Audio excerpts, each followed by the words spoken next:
It's No BS with Bill Schmid. Give me some milk. And Armen Saryan. Hold on. Am I middle-aged? You're 40, brother. Join the show now on the NicoletLaw.com talk and text line. 1-877-794-1973. Wait a minute. These guys are cool, but not that cool. No BS is presented by Screamin' Sicilian Premium Craft Frozen Pizza. Find it in your local grocer's freezer and taste what all the screaming is about. Now, Billy and Armen on the game.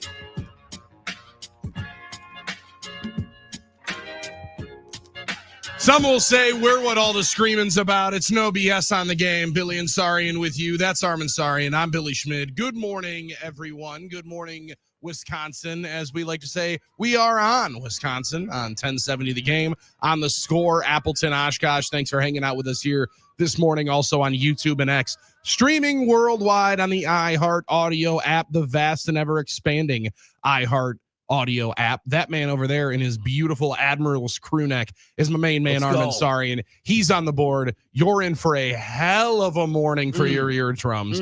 It's going to be a festive day. It's going to be an exciting day as we get one day closer to one day away. We'll be within 24 hours at noon of the boom at Ford Field for the Packers taking on the Motor City Kitties and trying to sweep the Kitties for the first time since 2020. Armen, the closer and closer we get to game time, the more and more excited I am for the opportunity in front of the Green Bay Packers and the statement that can be made at the expense of the Kitties, hopefully coming up here tonight. Absolutely, Billy. As Paul Chris always used to say, we're thankful for the opportunity, and this is an opportunity for the Green Bay Packers to really try and improve their position in the NFC. Paul Chris delivered it as, you know, it's a great opportunity to go play, and our guys are going to go and have themselves a great time. It's a great Saturday to go play, and we really appreciate the opportunity that we have in front of us. And go out there and do it. Well done, Billy. Well done. That's a pretty good Paul Chris. Yeah, that's a pretty good Paul Chris. I have to say, I got too bad. There's a little more intermittent, starting and stopping in there. He was really, really good at throwing you off that way. His pacing was different like that. Yeah, yes. It was just more. But he had a couple of absolute class. Great opportunity. And then hopefully you give yourself a chance to have a chance. That's a good one. Let's go. That's Paul. a really Let's good go, one. Paul. Let's go. And you couldn't really deny. Can't argue with that. That's all you can ask for. You could not argue with the logic of that. And this is an opportunity for the Green Bay Packers and to improve their position, obviously in the North and in the NFC and playoff positioning, all that, Billy, and a chance to, I still think it matters. You're on a national stage. I know that's less so ever than it ever has been now in today's sports landscape of, we're on national TV today. But that was, always a draw of the Thanksgiving Day idea. Now the Packers have been used to kind of having that stage in the last 30 years anyway, more so than they used to. Like, they're used to having more of a national audience on them, but we're not not like we're the Chiefs, where we're always in that feature game. But it is always something that's kind of cool to have all eyes on you on a day when people are off and all eyes are watching the television screen. Thanksgiving Day football is what national television football, like you're trying to say, used to be. It is one of the premier football watching days of the year outside of the Super Bowl. And wasn't the attendance record ever like 2 years ago or for the season or something like that? 2 or 3 years ago, the Cowboys game, I want to say against the Chiefs, I'm not positive, was the highest watched or most viewed regular season football game of all time. Yeah, so I think Packers Lions also had a huge number. So it's going to get real crazy with the numbers. We know that. So the world is watching. The eyes are on you, and it's a chance to impress some people, and it's a chance to, more than anything, win a game and try and get into first place, or put yourself in position to get in first place when the Bears go up and face the Eagles on Friday, which is kind of weird still, Friday game, but we're getting used to it more because we are getting used to the fact that any off day now in America is an NFL. They're going to squeeze one in, baby. Come on. So that's part of the process now. So the opportunity is there, Billy, and I'm kind of excited to know that it's, kickoff is only 30 hours away, and we'll be ready to go right here in the network, and we'll be ready to go here to deliver all the goods and hopefully deliver a Packers win because, for all the consternation, all the hand wringing, all the pearl clutching, all the, the hair pulling, maybe not. Well, this show has hair to pull. 7-3-1 is still a pretty good record in the National Football League, and that's where the Packers sit here in November 26th when the snow flies, which it might be doing today. So there you go, Billy. I mean, this is not the most terrible position to be in as a Packer fan. We've been in much better positions and not won Super Bowls, and much worse positions and won Super Bowls. or at least gone deep in the playoffs. Mm-hmm. So let's rock and roll here. Packers Lions Thanksgiving. Pretty excited to get that meal out of the way, then get the Thanksgiving meal on after a big win, and then share some leftovers with other games and the Bears Eagles on Friday and the leftover sandwiches on Friday, and hopefully your smoked turkey, which I think we're excited about. Which is very, very exciting. Which is almost thawed. Which is almost That's fine. thawed. That's okay. There's still plenty of time. Part of the process. That bird's not going to hit the Traeger until tomorrow morning, right around 7:00. Trust the process. Yep. Some around 3 hours, 3.5. I saw on some of the given estimates. That's the Traeger watch, or was it the T watch? That's what we're at. It's one of the 94 different videos I've watched on YouTube on how long it might take. Yeah, it's not too bad. And the varying temperatures of about 75-degree window as to where you can cook it at. I feel like I got a nice little cushion to be wrong. However, I'm a little nervous. I am a little nervous. I don't know if anybody else is nervous as they get ready to potentially. Now, I'm not hosting. I'm just bringing a turkey to a bunch of hungry people watching football. That should be about the easiest Thanksgiving that you cook and you bring. However, this Armen Sarian walks into any football game and any sporting event involving our favorite teams just a little bit nervous. You should be nervous because it matters. When the food is in your hands, yes,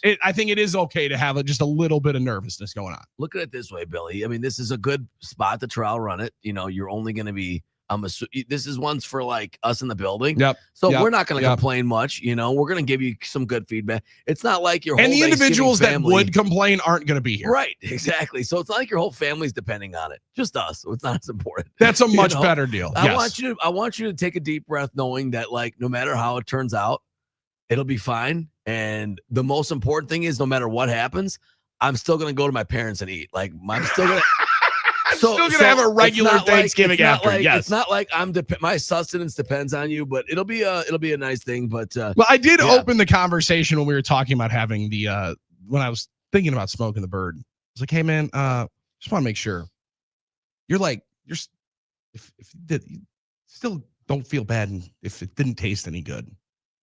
Act like you had some, just throw it away. We're eating the turkey. Don't worry. We're not going to be like, I don't want it. We're not going to be weird about it. That bad boy just away. Don't worry about it. It's totally fine, bro. So as I'm digging into more of these NFL Pro advanced numbers, we're going to hear from Micah Parsons and all different things about it. Can't wait for that. I have Jordan Love as well and LaFleur if you want it. But Micah was dropping bars yesterday. Micah was phenomenal for that 10 minutes. Yes. 13, sorry. So compelling and engaging. Yeah, whatever it was, 14, 10, I don't know. It was engaging enough that my 2-year-old was watching. He's so good. He's so interesting. Not that other guys aren't, but there's just a different level of conversation when it comes to Micah. Some guys you just can't wait to hear more, and they have you on the edge of your seat, and you love to hear them conversate. So he's one of those guys. So I'm excited to hear that, and excited to hear if he is asked about this particular part of the football game, because as simplistic as it is, and as much as it feels like we've beat a dead horse for the last number of weeks, since the 2-game home losing streak, right?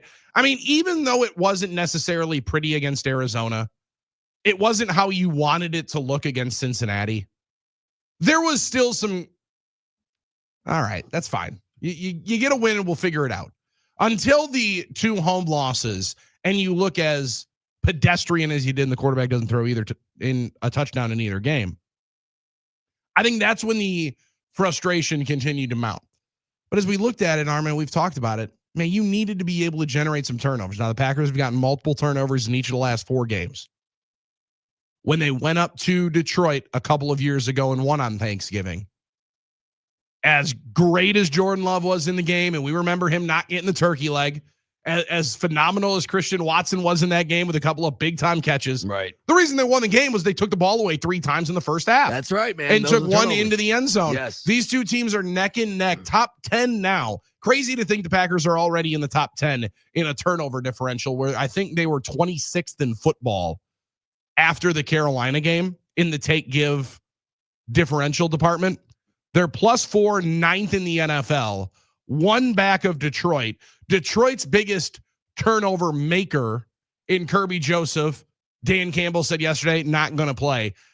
Is it as easy and is it too much of a cop-out to say this game, once again, as it's felt like we've talked about for the last 3 weeks, comes down to 1 or 2 simple things. The most important one, is if you can take the ball away from Jared Goff, I think they win the football game. Massive. That's a massive part of it. You're absolutely right. And the funny thing about it, Billy, is you talk about the Packers being ninth in the ratio. That's with the knowledge that it's been a struggle all year to get takeaways. I mean, the Packers, that's been kind of a recurring storyline. Now, the last couple of games, they've turned that around a bit, right? They didn't have a forced fumble through like 6 games. Right. That which is kind of unbelievable. I know Wayne's talked a lot about how unlikely it's been, like how much of an anomaly it's been, especially with a team that's shown the ability in process to have the correct process to take the ball away. And we saw that last year when it was a big part of the defense. It hasn't been. Now, the last 2 weeks have changed that a little bit. Packers were able to get the late pick against the Giants, and of course, Mike with the forced fumble to end the game. You had a little bit of the Packers defense eating last week against McCarthy. Obviously, the fumble on the kick on the punt. But Billy, that makes it even more amazing that the Packers are ninth in the turnover ratio. And a lot of that's because of the way Jordan Love and the Packers offense has protected the ball. And I think that's an underrated aspect of this offense because that's not been a narrative a lot of people have gone with. Because they remember the Browns pick against the Love's pick against the Browns. They remember those moments that were not good, but overall, in reality, in totality, Jordan Love has protected the ball great. He hasn't thrown many picks, and we just remember the bad ones. We remember the Savion Williams fumble, but taking a step back and looking at the whole picture, the Packers offense has protected the ball well. They really have. So I think that's a big part of it as well. So turnover is definitely a factor, one way or the other. Extra possessions, Billy, as you know, is so important in this game. If you can get extra possessions, it really changes the outcome. It really changes your probability of winning. So, and again, it seems like such a simplistic thing. And obviously, Guy, you don't turn the ball over. You should win the game. Right. But for Detroit, who I think in their last 4 games, the most they've turned the ball over is twice. They're pretty good about it. Now, you did take it away from them in week 1. One of the biggest reasons why the game was as lopsided as it was, outside of the Tesla touchdown with a minute to go. Rewatch that game this week. Again, just one of the most beautiful efforts you've seen the Packers put forth in a long time. Oh, yeah. It was just so dominating defensively and suffocating. And the Evan Williams pick, being able to jump on the Goff throw to Amon-Ra St. Brown was just gorgeous. They're also not going to have Laporta in this game. They are a little dinged. Jahmyr Gibbs has been awesome. Amazing. Last week was otherworldly, 219 or whatever it was, 2 touchdowns, a 65-yarder. Is he Barry Point 2? Hold on, Armen. I know, but people are saying that, some are after saying. That name is exactly the one that Rob Reichel of Forbes said to us on week 1, where, and Nagler will joke about it. I think he did the one time jumped on and I said something about it. Rob goes, wow, Rob said something negative about the Packers. I'm like, okay, all right, we get it. Sure. There's some people that are more positive, some people more negative. Sure. Rob can sometimes traffic in the more. Dude, he looked at me. He's like, Billy, I can't believe it. I think that guy's Barry Sanders, and they just held him to 40 yards. And after that, you have seen like, hold on. There's a lot of things that are comparable, although I don't mean to say this, Barry's game a lot better than I. They didn't throw the ball to the running back as much back then. They didn't. He was not much of a receiver. Gibbs is an elite receiver. He is really good. He's the best receiving back potentially in all of ball, on top of being one of the best in between the tackles running backs in all of football. And I think their offense is a little different. The game's changed, so maybe that would have been a part of Barry's game. But you're right. Gibbs is as good of a receiver as anybody else out of the backfield. I don't think that's out of bounds for you to say at all. No, that's fair. That's true. But the one superpower for Detroit from a year ago that has been taken away and is different is that offensive line is gettable. That offensive line is gettable. Dan Campbell was asked about Micah Parsons yesterday. He's a great player. I like our tackles. We'll be ready. Okay. What about your guard center guard combination, Dan? A gap. How are they going to block Devontae Wyatt? Talking to a couple of people last night. You start doing a gut check on Devontae Wyatt, even though he, all due respect, kind of disappeared for 2.5 weeks, 3 weeks, 4 weeks, a little dinged up in there. Injury. He's got a chance to be a 10 sack guy. Yes. He's got a chance to be a double-digit sack guy from the interior because I think he can get at least 1 or 2 coming up this week. I am slowly getting more and more confident. The last 2 days has been build up some vigor and angst. And I do believe it's pretty imperative. Because again, I think Lions fans have got off a little easy. They just ascended to the top of the NFL. They woke up on third base. They did it the year that they were on Hard Knocks. So everybody got to see all the good stuff about them. Nobody really wanted to hate on them. Now I think we can really We're starting to be able find to be some there. more vigor and hate in our heart for the Detroit Lions. And that's a good thing. Sports hate's a good thing for us to be able to let that all out in that frustration and anger out in a safe space. And you know, I'm tired of hearing how great they travel. Like, there's such a great, they've been saving their money for 25 years. They haven't had a reason to go anywhere. They're not going to travel for Joey Harrington. So they've had 25 years to save their money. Well, of course they travel. Yeah, they weren't really jumping in a plane to go fly and watch John Kitna play. Yeah, exactly. Come on now. Justin in Jacksonville. He had moments. He did. Not many. Some in Dallas too. Yeah. Justin in Jacksonville, maybe his John Kitna's most famous one might be from what his son did. You can check that story out if you'd like. Justin in Jacksonville, got to get Goff off his spot. You don't want to look at that one. Can't let him sit in the pocket and cook all day. I really hope the Packers win tomorrow because my brother-in-law is a Lions fan, and I really don't want to hear him talk BS. That's a great way, and that's the best motivation. Yes, that's the best motivation to having your team win. It's all about the trash talking from the people you can't stand, talking trash about your team. So we love that motivation. Also impressive that brother-in-law is feeling like he can. I mean, he is the in-law. Oh, sure. So the ring's been purchased, but I like that he feels confident enough that he's going to walk in there and let everybody hear it if the Lions win. He feels good enough now. He must be close enough to the family now where he feels good about doing that. He feels like they're pretty entrenched in the will. Yeah, but you got to watch it in that situation. Like I would think you got to tread a little lightly. You got to tread a little lightly. You got to let them know where you stand. You can cheer for your team, but you don't want to be too obnoxious because I kind of know what that's like. I mean, you know, I didn't have a name for the first. When I was dating Laura, I didn't really have a name for the first 6 months for my father-in-law. My name was Green Bay. Hey, Green Bay. Green Bay. Okay, I get it. Yeah, it's pretty funny. But that's part of the process. So I'm sure he feels now good enough to do it, which if that's true, congratulations. You're part of the glad family. you're there. I'm glad you're there, yes. But a great text, and that's a great point, and we want to know your motivations as well and what you're excited about for the upcoming game. And Billy, I do like knowing that usually it takes you till like Friday to convince yourself. Because you always tell me how you work. I will get there. Yes. You work up to the process of convincing yourself throughout the week it's going to happen. It's sort of like the whole game planning process. You figure out, okay, I like now. This is starting to come together, and you've accelerated it for the short week, so you're already there on Wednesday, and I appreciate that. That's good. It took me all the way until brunch on Saturday to get there with Wisconsin over Illinois, but once I got there, it was an amazing place to live. I'm like, how on earth are they scoring 4 times against this defense? Pretty awesome. There's no chance. And Altmaier throws 1 pick, and you're right into the ballgame. This one, you're right. I've gotten there a little bit earlier. Now, microwaved week. Everything's had to get condensed. Yes. But I think there's reason to be a little more optimistic than pessimistic. I know like we that. have it baked into us to be a little cautious, a little nervous. I don't want to get my feelings hurt. I don't think your Thanksgiving's going to get ruined this year. I think the Motor City's Thanksgiving might be getting ruined this year. That's what we because there is a turnover making machine that might just be rolling into the Motor City. And it's forced multiple turnovers in 3 of their last 4 games. And there's an opportunity coming up on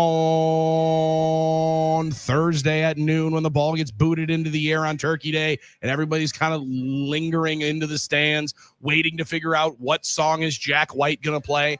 Is he just going to play the 7 Nations Army the entire time? Or is he going to play some other songs that are probably phenomenal and nobody knows? Right. That's but all point. Of that thought that's going on through Ford Field in section 220, and all of a sudden pouncing on the footballs for Sean Gary at the 14-yard line. That's how quickly this turnover machine that's rolling into the Motor City might be able to flip the game coming up tomorrow. Excited to discuss it throughout the day with you at 877-794-1973. Hear from a couple of the guys that might be doing that. Danny P. in the Shaw said, good morning, boys. Happy Thanksgiving to you. Go, Pat, go. Happy Thanksgiving to all of you. Now, we will be letting you know the most imperative side dishes to said Thanksgiving later on here today. Yeah. We will talk plenty of food because we are hungry. And we wouldn't disrespect our format by not talking side dishes the day before Thanksgiving. That would be disrespectful to sports radio. It really would. And it's impressive how much COVID allowed all of us to believe that this was real, like this was what we do. That this is what we do. What we should do, what we will do, and what is right. We did it during COVID, so we got to do some more of it. I'm excited. We're going to do some more of it. 9 a.m. breakfast, 9 a.m. hour. We're talking breakfast cereal draft. No, I'm just kidding. And we'll be getting Dolph's temperature next. He's going to walk in, and as you mentioned, Billy, just me and you today. No Luddy, because he was working late last night. Late night with one of the great young play-by-play men ever, Hunter. He was on the broadcast with Hunter of Catholic Memorial, and I believe you're Whitnall Falcons. And the Whitnall Falcons. Who got drummed? They got dump truck. Got dump truck. So a lot of it wasn't close. So I didn't listen to the whole broadcast, but they got a lot of like talk time in that, right? They got a lot of good banter in there. A lot of DePaul game time where you have a big blowout and you got to listen. We're playing girls basketball over at Whitnall High School. All right, that's fine. We're playing girls basketball over at Whitnall High School. Riley Ward just committing to a college. A couple of Division Congrats. 1 and 2 players there for the Whitnall Falcons. So excited about that. Sometimes you have transitional. Hey man, you gotta go up and down. You gotta ride through some waves. Sometimes you have it, and Tyler's not walking through that door. I'm sorry. I don't know that there's another hero walking through that door. That's right. It's another one. Maybe in 14 years, I think they got to make another one. 877-794-1973. Also, as Random Jim weighs in, the Chesty. Hold on. I don't want to sound like one of the IDs that we had here. The Chesty in-law. The in-law, brother-in-law, son-in-law that walks in feeling like they have a little bit too much bravado, walking in like Johnny Bravo, Random Jim. Oh my God. My son-in-law's an Eagles fan. He infested half the family. My daughter and 2 grandsons. All I hear is fly, Eagles, fly. And I want to blow my brains out. Jim, don't do that. However, let's watch the Packers blow out the Eagles, and then you can play that ridiculous song, Fly, Eagles, Fly, for him after that one. More of the in-laws that are going to be the problems and the family members because you do have to identify who's going to be the problem tomorrow. That is as important as figuring out what is the most important side dish. Indeed. Figure out what family member might be the biggest problem tomorrow. We have 4 hours to be able to identify all of that. That's Armen Sari, and I'm Billy Schmidt. Scott Dolphin's going to roll in here on the other side. Armen had to restart the music. We're in rare form and full-on go mode here today because all we know is go. Micah Parsons going to be here, Jordan Love, Matt LaFleur, and you at 877-794-1973. It's No BS. Off and running on the game.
What's happening? Hey, Billy. I was determined I forgot to tell Luddy that I'm off. Through next Tuesday. Oh, I know the cops are getting a huge raise.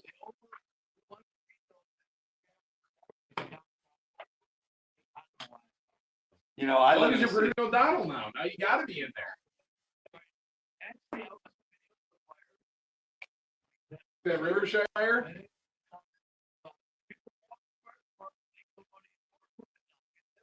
Is that the one right down here on Howard Boyd? That's Yeah. huge. Greg's daughter lived in that building until about a month ago. Yeah.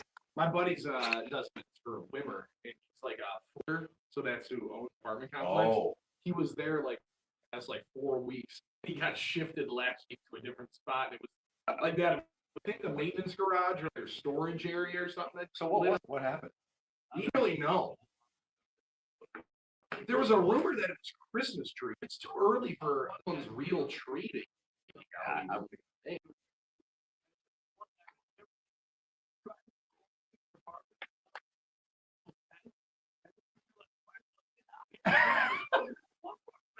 The cops were so mad. They're like, dude, get out of here, dude. Oh my God. Hey, your girl Brighton letting everybody know. Helping you with your travel plan. If you can avoid travel far northern Wisconsin, I'd recommend do so with very low visibility. Well, thank you for that one, Brooke. Dynamite drop in, bro. Yeah, dynamite. I would actually not go.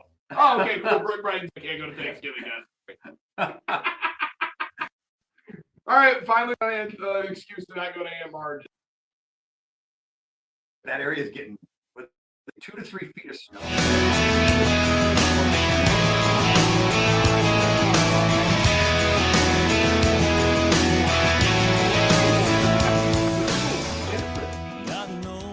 Wow. It's a mess. Guy gets into his own room over there, and all the empathy empathy and sympathy goes out the window. on the game. Armen Sarian's right there. I'm Billy Schmidt. Scott Dolphin joins us now, and you gave us the headline. As we get to the headlines early here with Dolph Armen, I'm proud of us on this Wednesday. You said up north might be getting 2 to 3 feet of snow. The Hurley, Wisconsin area, and towards Lake Superior. So it's weird looking at the state of Wisconsin map this Used to morning. be our friends in Douglas County. There you go. And Bayfield County up there, they're getting, they have a blizzard warning right now. Not just a winter storm warning. They have a blizzard warning. And then there's another big chunk of northern Wisconsin under a winter storm warning. And for around here, some of us have a winter weather advisory. It's important to let I'm thinking of our friend in Bill and Iron River. Come on, Bill. You know what? You're Check in right. with Oh us. my goodness, it's gonna snow in Bayfield County. Like, of course it is. It's Well- up north. Hey, guess what, guys? The UP is cold as well. But it's All right? a blizzard, Armen, which means I know it's not. I 3 know. You have to take precautions when you're up there. I'm not saying it's no big deal in that sense. Like, yes, you got to be safe and stuff, but they're used to it. you know, like in the Right. record, the Edmund Fitzgerald, they said the gales of November come Gales. wailing. They come to wailing, man. This is, I saw yesterday, they're talking 20-foot seas on Lake Superior, which, by the way, it's basically an inland ocean in itself and very incredible All right, at so this time of year. So we don't take the boat out that day, maybe. How about that? I mean, I'm not trying to minimize it. It is serious, but it's not the first time they've dealt with it. Good point. That's all I'm trying to Well, say. no, but even though, and I get where you're coming from, but I still don't think 2 to 3 feet of snow is like a yearly occurrence. That's true. 2 Like, to 3 feet is crazy work. If I you're guess. living in Buffalo, like I feel like in the Western New York area, like you get a lot of those crazy, lake effect snows and things like that. But it's 2 to 3 feet. Good Lord, That's nuts. that's wild. Yeah, that's crazy. Well, and it's just unfortunate timing with the Thanksgiving holiday and all that. Well, we did get an update. Brooke Brighton of Spectrum News 1 did give everybody the heads up, said avoid traveling far in northern Wisconsin if you can. Now, if you are going up to Aunt Marge's for Thanksgiving, hey, Sorry, man, Aunt. you got to make a decision. But wait a minute. But now you might have it built in. Like, hey, Brooke Brighton told me I shouldn't go, Aunt. I'm sorry. What I am I gonna- apologize. I'm going to have to watch the Packers game on my couch with my own beer. What am I going to do with all this? peach cobbler I made.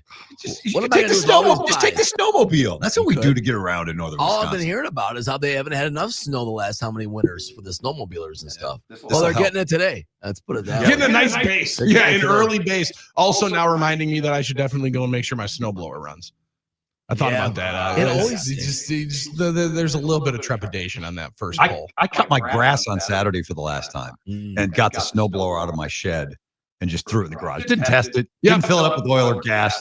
And my wife texted me this morning saying, "How's the snowblower?" And I'm like, "Well, it's in the garage. That's about as far as We're gonna figure it out after this. I did the exact same thing. I think I've moved it around 4 or 5 different times. Like, all right. Now it's in good striking position. Good position.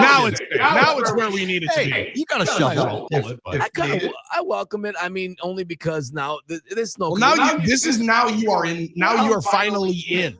You can Right. get blessed into the snow because this is your first year actually having to take care of the snow. Right. Yeah, that and also it'll cover up all the leaves that I failed to rake and no one can see the work I didn't do. So I'm kind of happy That's about fair. that. I didn't get to all those leaves. So hey, let it cover it up. Listen, it's part of the process as we know, but it is important to stay safe out there. It's always funny when we approach Thanksgiving, guys.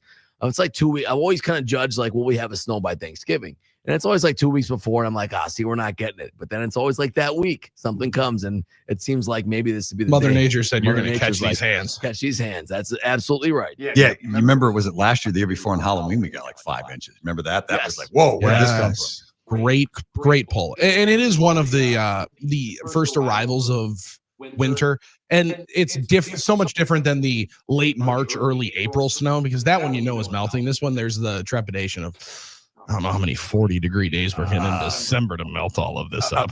Probably not much. I made the mistake of looking at the extended forecast this morning, and Monday we're going to have a high in the teens. Oh, that's fun. All right, sweet. We're going to jump right into January. Yeah, it's crazy how quickly this. They understand meaningful football time means time for the weather to really, really turn up here in the Midwest. Just in time for the college football playoff. We want those SEC schools coming north. Which I don't know how you, as much as I look at all of them, they got revealed last night and didn't see too many big changes in the top 5. There's and only top 12. Only one, was it Oregon and Ole Miss flip-flop? I think that was Flip-flopped, it. and then I think Miami leaped over Utah, so they're close enough where they might be able to get into a conversation. How about the ACC, by the way, where the Canes are Isn't that a crazy? legitimate threat to go to the playoffs, but the conference stinks so bad. Man. They don't even know who's playing. Who's going to play in the championship? Is it It might be SMU. I think it's SMU SMU. wins. They'll be in there. I think Virginia has an inside track, which is just like the weirdest thing to be able to say. And then they actually might get left out. They're like, yeah, we actually think a Sun Belt and American team might be the ones that we let in here. Potentially. We'll see. I got to say, Dolph, the individual that's talking for that playoff committee, he's an awkward fella. Have you seen our friend Hunter? He's the AD at Arkansas. Not our friend Hunter Baumgart. No, Not our Hunter. Our Hunter is a rock star. Oh, yes. This Hunter, I can't even pronounce his last name. It's kind of an abomination. My man is so awkward. He tried to do the 6-7 with the teams flip-flopping yesterday. Armen, he put the one hand over the head. It was like you. It was like you at the Admirals game when you got way too excited with the kids on the glass. I did the whole And thing. I was juggling pucks, basically. Yeah. Pucks are the Sam Cassell big balls dance for an elephant. I mean, he's like all over the place. And this Hunter's like 6, 7. What does it mean? Hunter, you're a check. You're a check. Yes, you're a check. Great job. He's like, dude, I need to hire a head coach. And now all of a sudden, we got the Baylor dude got into a fight on the sideline. He got removed from the chair of the college football playoff committee. Now I got thrown in here. I got to hire a coach and I got to pick which teams are going. I have way too much stuff on my hands. I haven't looked at the camera in the room very often. Is it similar to the NCAA selection committee for basketball where you got 6 or 8, 10 or 12 people in there having sandwiches and coffee and looking at monitors the whole time? Yep, 12 Looks folks. like a war room cam that's up in the corner. Mhm. And they did like the most awkward video of all time when they first unveiled the initial college football playoff rankings, where they all walked in with like a white college football playoff hat. Oh, nice. Barry's not part of this anymore. Put that hat on the rack. We're checking our hats at the door. You know, it's a good reminder that this is still We're in business now. invitational. 1,000%, This is still yes. an invitational. I mean, this is no standardized, guaranteed spot with standards and rankings. I mean, yeah, you have those, but it's still an invitational. Yeah. It's still what a group of dudes think about you. That's all it is. And if they want to bring you to the party, yes, there's standardized things and there's going to be measures involved in it, but that's what it is. And maybe it's just because I want to find a way to somehow crack into one of these conversations at one particular point in time. You see all 12 of those people in the room. There's one thing that I think is pretty evident in the room.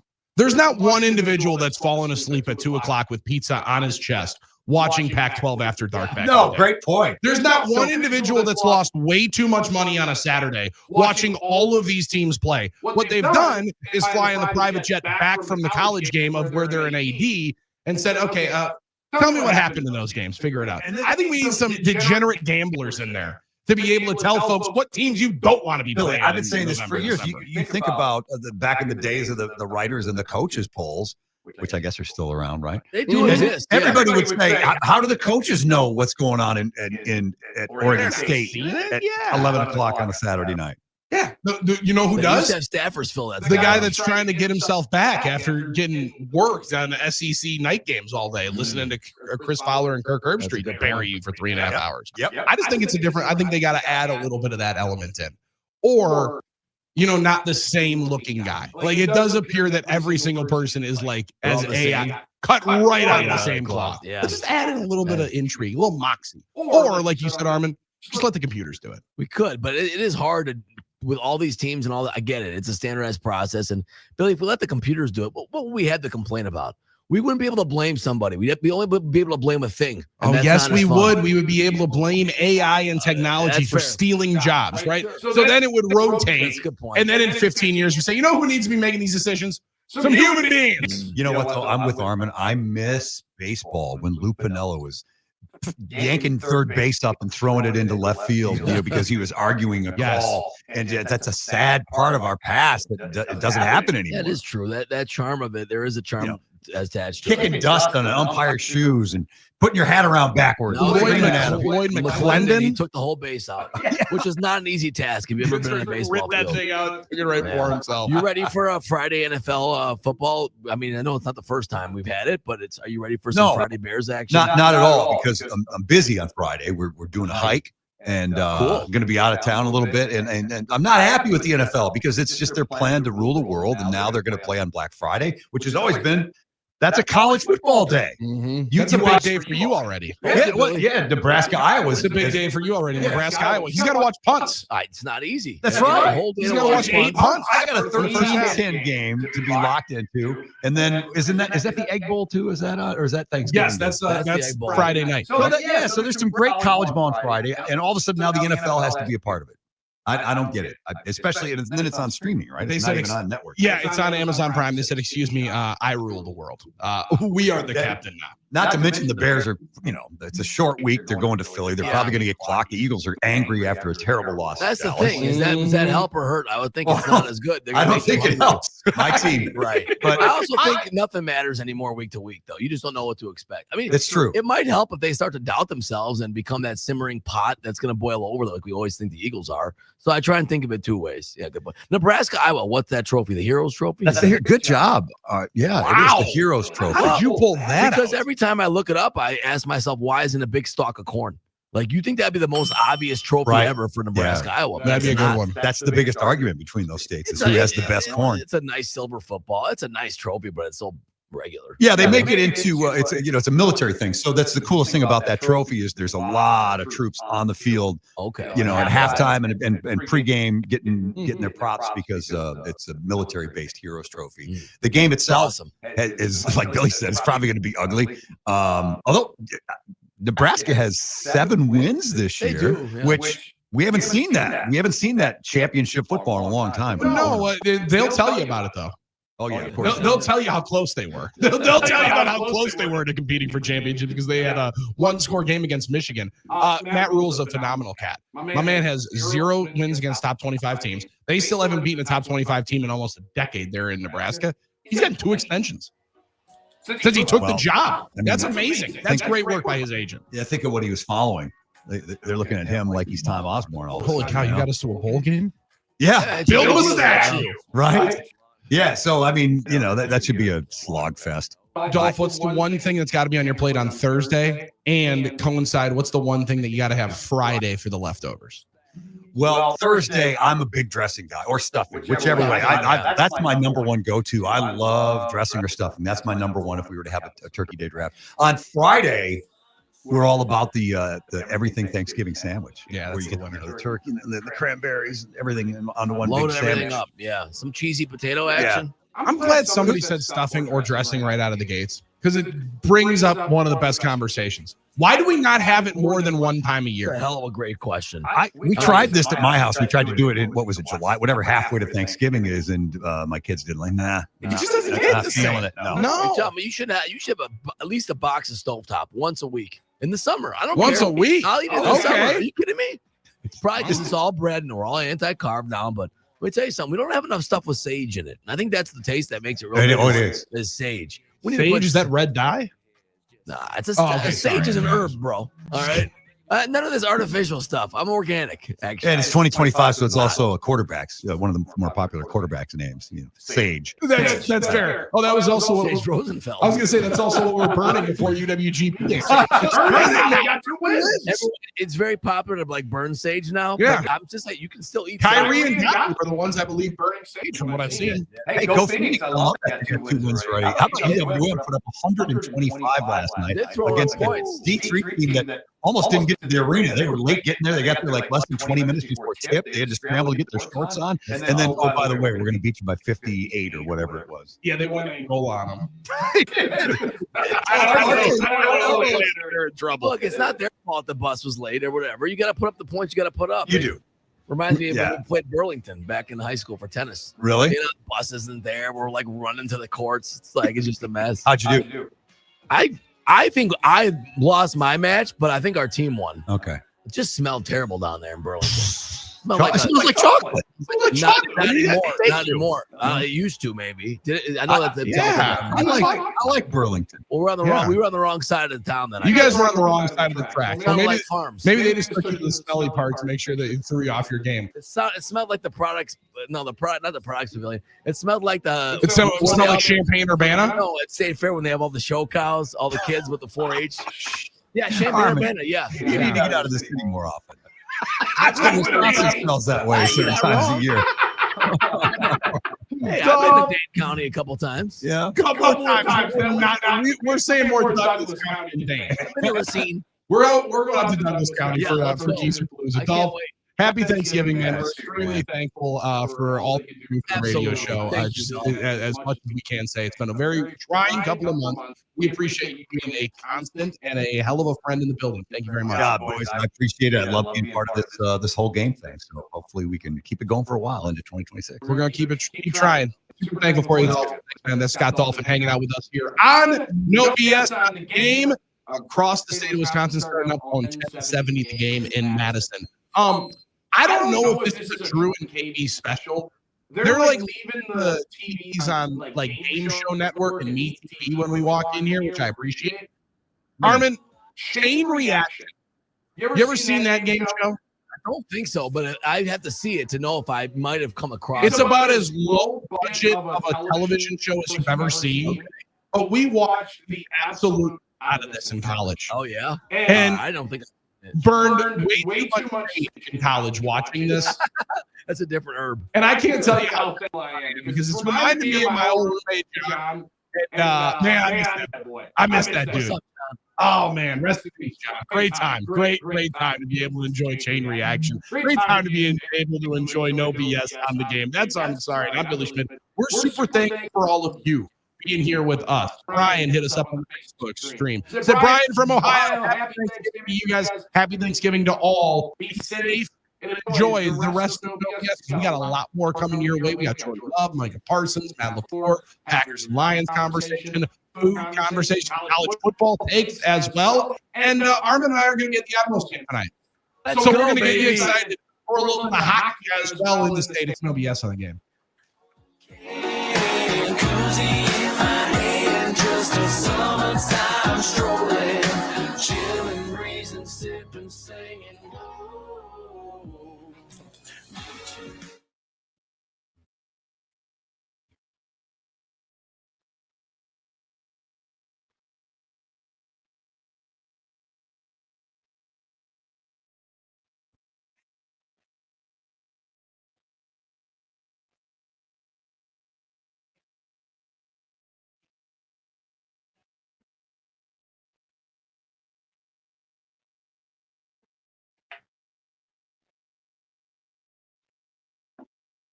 So tired and loud.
A Hunger Game.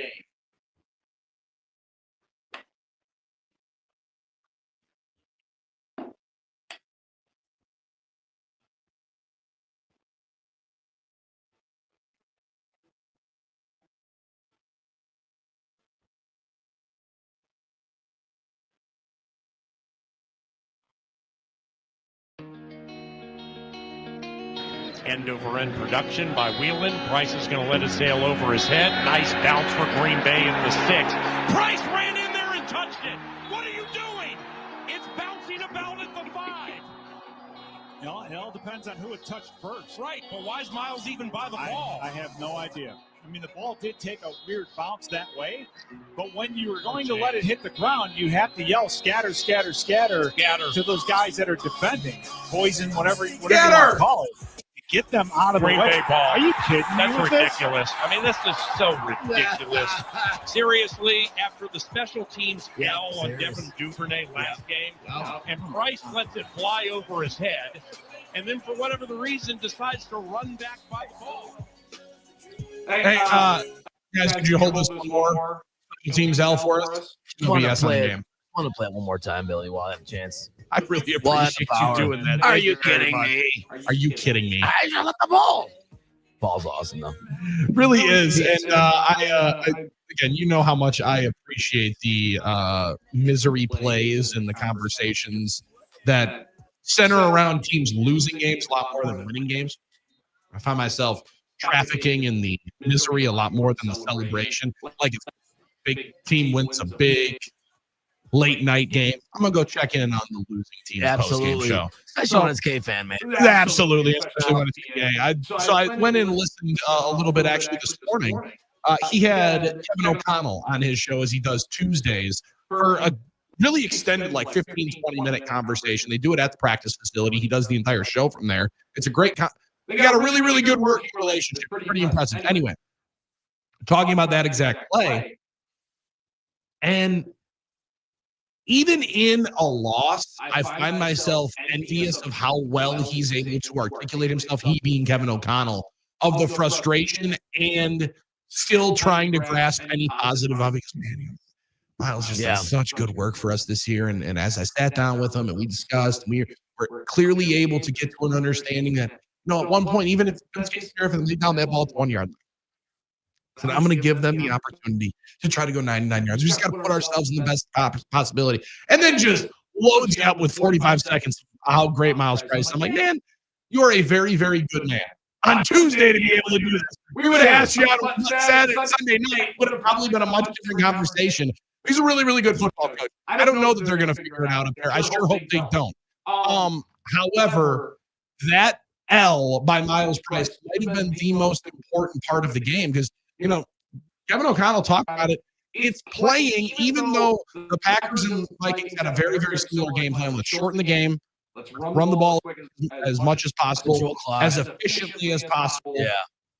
And, it was a battle of who's going to be more conservative and wait to outlast in a staring contest of who's going to make this mistake. And luckily, the Vikings made the biggest one right there. Oh, yeah. And then got J.J. McCarthy to make a couple extra after. But that was an intense ball game. They had everything they wanted. The entire script was playing out. Keep us in the game, get a big stop out of half, get the football back, and we'll go make that one touchdown drive we need. They were planning on scoring more than 13 points to be able to win the game. And luckily, the Packers be out. And the thing is, it's tough, right? Because you probably you see a guy working hard all week. You see the effort he puts in. You get to know him personally. Oh, yeah. And then you see him make a bad mistake like that for your team. It's hard because he just probably made a big contribution to losing the game for you. He knows that, and you telling him that isn't going to help things. He's just going to feel bad about it. He didn't try to make the mistake. So it is hard to handle those situations when you get so frustrated because everybody's trying to win so hard. But when something like that happens and it just goes bad, it's bad for everybody. So, it's nice of him to say all those nice things about him. But listen, we're glad it happened to them. We're glad as Packers very fans. happy. Yes. This isn't me. I'll tell you this. I'm not trying to wish bad in his family and all this nonsense, but it couldn't happen to a better team and a better fan base. And let's be honest. To be honest, I think we have the greatest fan base in the world. The listeners of No BS, because you guys have done a lot to be able to still rock with us this year, and we cannot convey how much we appreciate the effort that our listeners have put forth to be able to be a part of this family, continuing on and moving forward. At least in the southeastern portion of the state. Penn State, we're like, hey man, we're here every single day. We appreciate you being here. Appleton, Oshkosh, we appreciate you being here. But the people that have moved to YouTube with us, we appreciate. And this one from the 608. As a white guy over 50, I'm required by law to listen to either sports radio or toxic right-wing talk radio. I'm very thankful for you guys making that choice. Very easy. Have a great holiday and go Pack Go. Go Pack Go. Absolutely. And we're not going to listen, we might yell at each other about third down play calls. We're not going to yell at you about important political stuff. We're not going to do that. Even into hour number 2, which is next. I almost had it.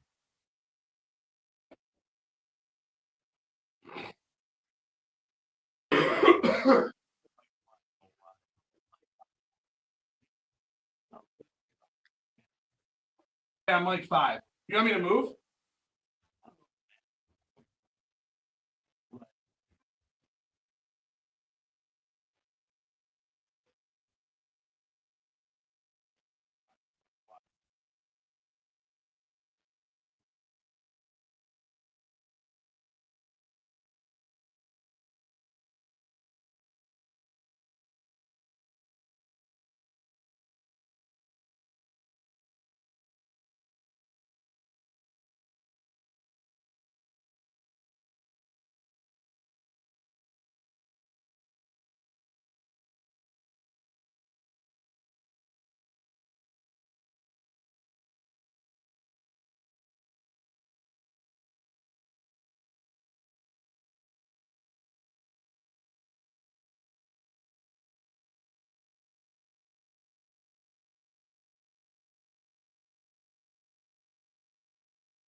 Welcome back. It's No BS Hour 2 here on a beautiful Wednesday across the state of Wisconsin, even though the weather might not be beautiful. You know why it's beautiful? Because you're here and we're here, and we appreciate you being here with us. As Thanksgiving approaches, generally this is when everybody gets a little bit sentimental and thankful. I mentioned it to Dolphin in the last hour. We're super thankful to be able to get to do this. I will speak for Armen on this one. A lot of times I try not to. However, this is the best job in the whole wide world, and you guys make it the best job to possibly be able to do here into Thanksgiving, microwaved week, short week, and also one in which we get to celebrate our favorite team having a chance to take a stranglehold. Might be a little dramatic. A nice controlling feel over the NFC North in which you haven't won in 5 years. That's a good thing to be able to celebrate and a good thing to be able to be right on the cusp of having as the Packers go up to the Motor City to take on the Kitties in 877-794-1973, talking Packers and this game coming up tomorrow. And a lot of folks with a very similar sentiment. Our friend Kurt and Grafton said turnovers always will be key. Revenge factor here. We need 2 to win and not turn it over ourselves. Do like we did last week. Play keep away. The fewer possessions, the better. They averaged 34 points at home, 24 on the road. Stay tuned. I'm thinking 27-24 Detroit. Well, Kurt, we're hoping you're wrong there, but I do believe that he is right. I think both teams want this game to be slower. I think both teams want the game to have fewer possessions, and they want it to be a who capitalizes and who makes the most of those opportunities more times than not. I think about this last year, Armen. In the 2 games that Detroit beat Green Bay, I got it on pretty decent. I think they scored 4 fourth down touchdowns. Yeah, 4 touchdowns on 4th down. Wow, that's too much. So in a game in a league that is increasingly becoming more a 4-down league, especially when you're playing the Packers with this kind of defense, a lot more teams are playing 4 downs. We saw that a lot with Carolina. Dan Campbell's always going to try to play 4 downs. He's also calling the plays, so he's scripting it and creating it to possibly play a full 4 downs. Very, very important. And even if it's not just the turnover stat, the 4th down conversion stat going to be right there in line with the turnover differential because it's one that you're getting right there. Well, possessions are so important in this league now because it's hard to get explosive plays. So possessions are more important. More teams are trying to play ball control, and more teams are taking more risks to continue to possess the ball. And that's part of the 4th down culture that's kind of pervasive now in the NFL. And Dan Campbell was a big forerunner in that, and he continues to be. But Billy, what that also tells you is how close the Packers are to changing some of those games with one play. The results of one play can effectively, dramatically change those games, obviously because of the points, but because of the possession changes. So I expect more of the same this week, and I expect Dan Campbell to be aggressive, to go for a lot of 4th downs. Anytime they're probably on our side of the field, they're going to be going for 4th downs, Billy. And you have to look at those not as a burden for a defense, but as an opportunity to say, okay, you want to take that risk? We can change the game. We can make one play. We can rupture one play for you, and we can rupture the entire course of this game.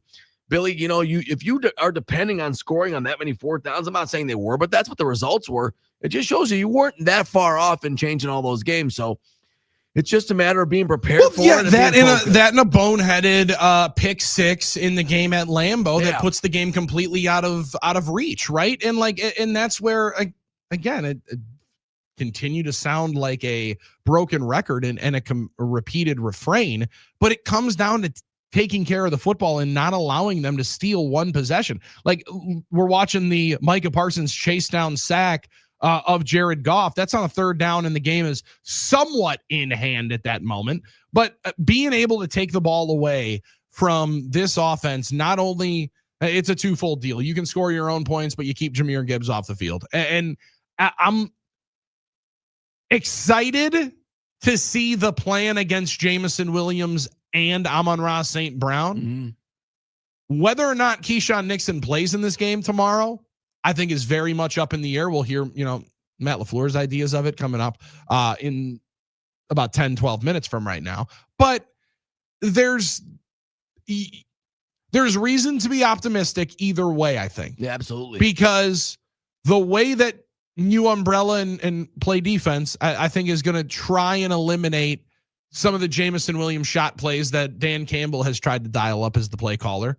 And again, becoming increasingly confident whenever Javon Bullard is in an important spot that he's going to be able to come through. Mm-hmm. And I like him in the slot against Amon-Ra St. Brown coming up this week as an opportunity to prove that you've taken a step to a different level of play. Javon Bullard's been very, very good. Yeah, understated, but good. Understated, underrated, but really consistent. And, they got him on the mic'd up this past week, and you're hearing a little bit more of the fun, and you're going to be watching probably a little bit more number 20. Oh, he's funny. After that 4.5-minute video. He's hilarious. He's a great personality. And I would listen.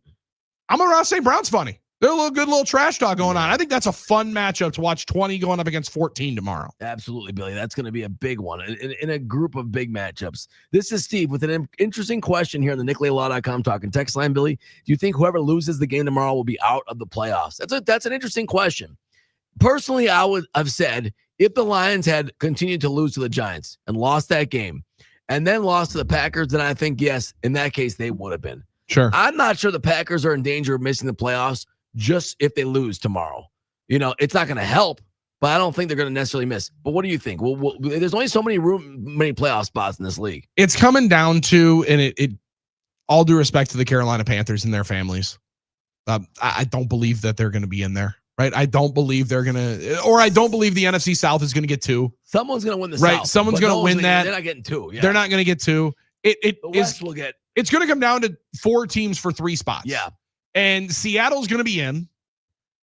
I think all 3 of the NFC North teams are in that conversation in San Francisco because LA and Seattle are about as locked in as you can get. So they're locked in. They're going to be hard to knock out. 49ers are in that mix, obviously. 49ers, Bears, Lions, Packers. Right there in the glump of who's going to be able to get there. And maybe Dallas surprises everybody and they actually keep themselves in here and keep winning and keep themselves in the conversation. But it seems like it's going to be that mathematics. Those 4 teams are going to get 2 spots. Yeah. Between somebody's going to win the NFC North, and then there's going to be 2 wild card spots, and whoever doesn't win, whether it's Detroit and Green Bay and San Francisco, I think the Bears are going to be the ones left out, right? Like San Francisco is still going to have the 4th place schedule down the stretch. Their schedule is not that daunting down the stretch. Mm-hmm. Their games against LA are out of the way. I think they get 1 more against Seattle, and that's it. As long as Brock Purdy doesn't have more 3 interception halves, I think they're going to be okay, and I think they're going to outlast a couple of the teams or 1 team in the NFC North, and I think it's Chicago. And we've heard a lot about. I think that glass slipper ends up breaking here. Yeah, because we've heard a lot about the Packers schedule, but the Bears schedule is obviously very tough. And the question is, when will the clock strike midnight? When will the pumpkin turn to a glass? What was it? Yeah, the glass slipper won't fit. Or I'm gonna be honest with you, I haven't watched Cinderella in so long. In years, no, it's been too long. I know the glass slipper needs to fit. Yeah. For her to go to the ball. Well, and then it turns into a pumpkin at midnight. The carrot. So you got to roll pretty quick. I think that's part of it there, but they have to really start winning some games. If we're messing it up and butchering it, and you're potentially your daughter's in the car and she's like, "Are you kidding me right now? These idiots don't know what happened in Cinderella." Let us know on the talking text line. Be the imagine the absolute bad Department luck of Corrections. if your car actually turned into a pumpkin. Like, what is happening right now? Why I'm in a pumpkin? Like, that'd be pretty wild. Danny P in the shot. Would be pretty damn sure better be sure to give Jordan Love the turkey leg this year. I don't think they're gonna forget that ever again. I think they got enough flack on forgetting the turkey leg that they're not gonna forget that ever again. But I personally think that was an opportunity for all of us to know. We don't need your damn turkey leg. If I got Leroy Butler out here bringing a whole meal, he's bringing a whole meal last year, and bringing out mashed potatoes or it was mac and cheese. Mac and cheese. There were some mashed potatoes on that plate, I think. Leroy, too. What's up? And Leroy, by the way, I saw his jersey up in a different restaurant again last week. Like Omega or one of these on 27. He's everywhere. His jersey is everywhere. I love Leroy. I love Leroy. Wisconsin's guest. Yeah, Wisconsin's guest. So, Billy, it will be interesting to see how this NFC playoff picture pans out, the bloodbath. I have a sinking feeling, and the Cowboys obviously are involved in this too, that tie might up saving the Packers, like in a lot of ways. That tie, as bad as it feels at the time, could be the important difference there when you're in that kind of tie breaking. Now, obviously, the Cowboys have a tie as well, so that could be one of the teams you are competing with. But 5-5-1 is not 7-3-1. So when you talk about the Cowboys and the Packers, if you do talk about 2 teams, I'd much rather be in the Packers position. But I think we all believe and hope that this schedule is going to catch up to the Bears a little bit. So then this becomes a big game. Packers, Lions, obviously, are the two teams you're looking at. Well, and be fair with the Bears, because this is a part of the conversation, and you and I have it a lot more in the offseason when we're trying to predict what teams are going to look like and who is going to be the surprise team. Who's going to go worst to first? We're always trying to find it, and rarely do we get it right. Now it appears that it's going to be the New England Patriots who are going to go worst to first in the AFC East, and that will be the one team that does it yearly. But you can see the DNA of teams at this point in the year. You kind of are who you are at this point. The old adage of you are who your record is. You also kind of are and that you are a team. You are telling us who you are week in and week out. You play a lot of close games. You're going to be a team that's in a lot of close games. I think this is where you and I butt heads on some of it. I think year in and year out, sometimes the ball is rolling on your side. And if you're the Chicago Bears, you're just going to find a way to win a lot of those games. Yeah. And that might just be their MO here in 2025. Might be where their year's going. I mean, they just find a bunch of ways to find a way. And that's a really impressive thing. They are a good clutch time team. They win a lot of close games. Sometimes that becomes your DNA. And even though it's unexplainable, you just continue to have more of those moments. I don't know if Detroit or Green Bay has found themselves as a team that just finds a way to lose those games. Sure. Packers have lost a couple of them, but we'll see how that turns over the next 3 weeks, because, if Chicago comes in here on Friday and we're looking at each other on Tuesday morning, off on Monday, we're staring at each other on Tuesday morning saying, how on earth did they win a 19-17 game against Philadelphia? I got another one. Another kind of. We might just have to realize that you're going to have to beat them by 2 scores, because that's just who they are. They are. And you know what? They've had years like this where it's not necessarily sustainable from year to year. I'm thinking of the double doink year. They were 12-4 that year. 12-4, won the division. They won the division, and double doink obviously happened, but was that Trubisky? Mm-hmm. So they have potential to win games and win a slew of games like that. Or in situations where you say to yourself, I don't know if this is sustainable year to year to win games like this, but it obviously worked for this year. And the Bears have years like this, and this is one of those years to this point. Yes. They still have a lot more to earn, but you're right. To this point, they do. Mitch and Appleton. I love this one. 262. Every passing down there better be at least 4 or 5 coming at Goff, get him off a spot. And if he burns us for a deep shot once or twice, I'll live with it. Well, yeah, although I don't want to get burned for deep shots twice or even once, but you have to watch the explosive these days. But I get his point about the pressure. Pressure is important. Now, there's going to be 4 or 5. I mean, they're not going to rush 3 and drop 8, are they? Most of the game. No, they haven't done a whole lot of that in this scheme. But they ran mostly 4 at JJ McCarthy. That's what it is. 8 up against that offensive line, and that's why you paid for Micah to rush with 4 and get pressure with 4, right? You're spot on. And I'm interested if indeed they being the Lions combat that with the 6 offensive linemen front. And do the whole thing there. Then maybe you see a 5th guy come into the game. And if Quay Walker is playing, that's maybe when you see last week's superstar Isaiah McDuffie get into the game.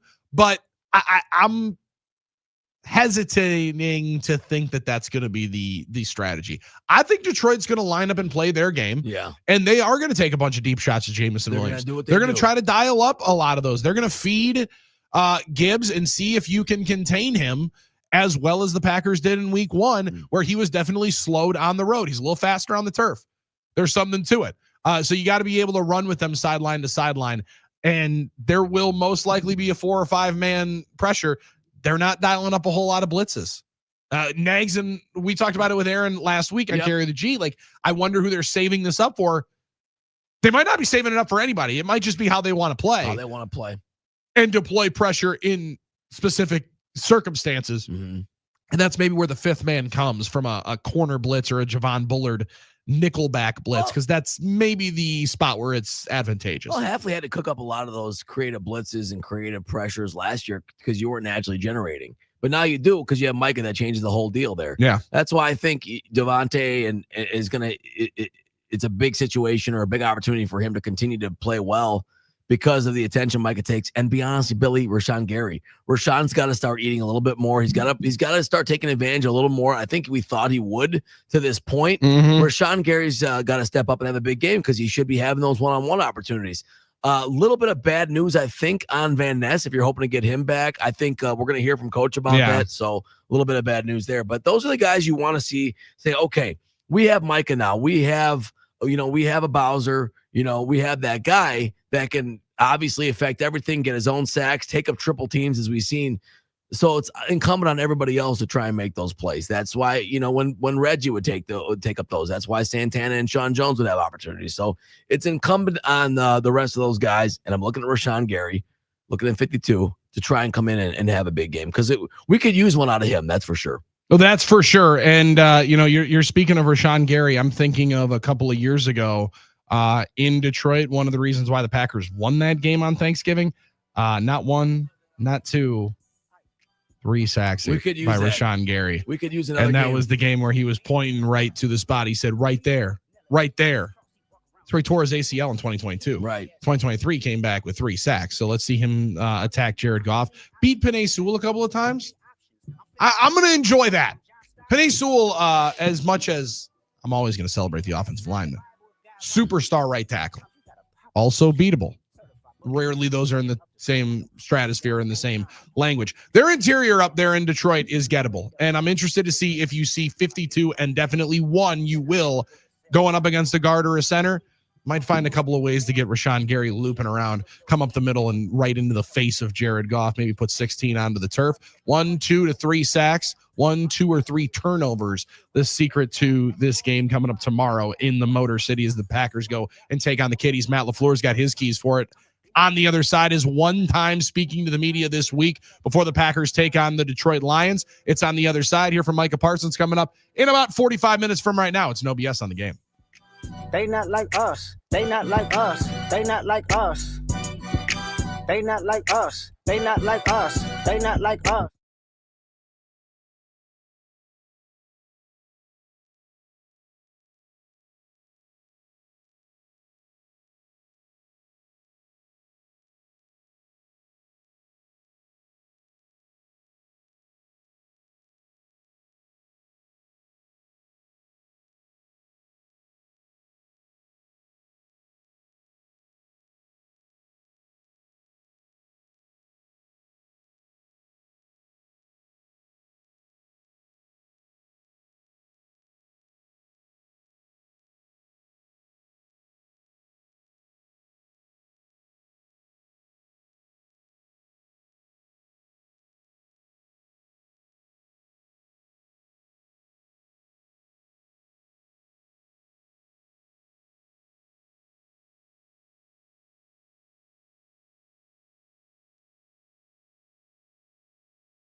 up, I'll roll up, shorty, I'll roll up, I'll roll up, I'll roll up.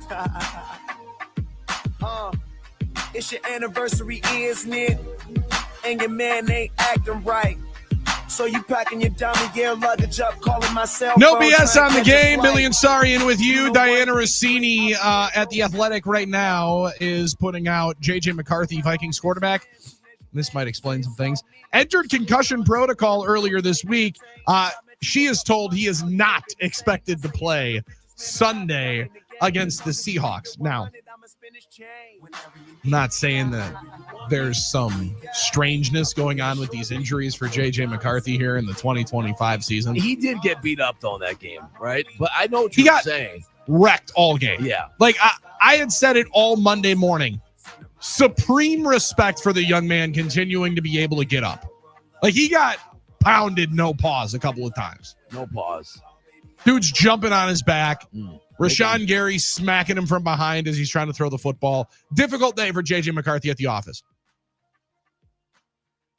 Also would have been a tough head-to-head comparison for one. Kwesi Adofo-Mensah. Yeah, and you know General manager of the Minnesota Vikings, Kevin O'Connell, head coach of the Vikings, to go to Seattle against Sam Darnold and the Seahawks, who they told last year, you know what, those last two games? Thanks, but no thanks. I don't care about those 14 wins you got us throughout the year and those 35 touchdowns you threw. You were so ass in the last two games that we're going to forget about all the other stuff you did for us and send you on your merry way, because we got this guy 9. We got 9, and he's going to put us in the winner's circle. And instead, they're going to keep him in the stable. Let that young Mustang continue to rehab, get better, and maybe work on those mechanics that are as broken as Kevin O'Connell said they were. And as J.J. McCarthy said, I got to relearn how to play quarterback. Got to learn how to play quarterback a different way than I've played my entire life. That's a tough quote. I got to start over. That might have been something going into last week, Armen, that I should have taken more liberties with at the Potawatomi Sportsbook. Start over. Just start over. Maybe that would have been good, Billy. Just clean slate. I'm going to retool. I'm going to flip this thing around and try this thing a different way, which is not good for the Vikings. That's not good to hear if you're the Vikings and you have your future invested in this guy. Booger McFarland just said it, and I love Booger. I know a lot of people didn't like him doing Monday Night Football. I think he's an amazing studio guy, awesome talking football. He said, nothing about this season smells right for J.J. McCarthy with these injuries, especially after my man stinks up the joint on the field. Right. I mean, that's the thing. This would pass the smell test if he would have left the game.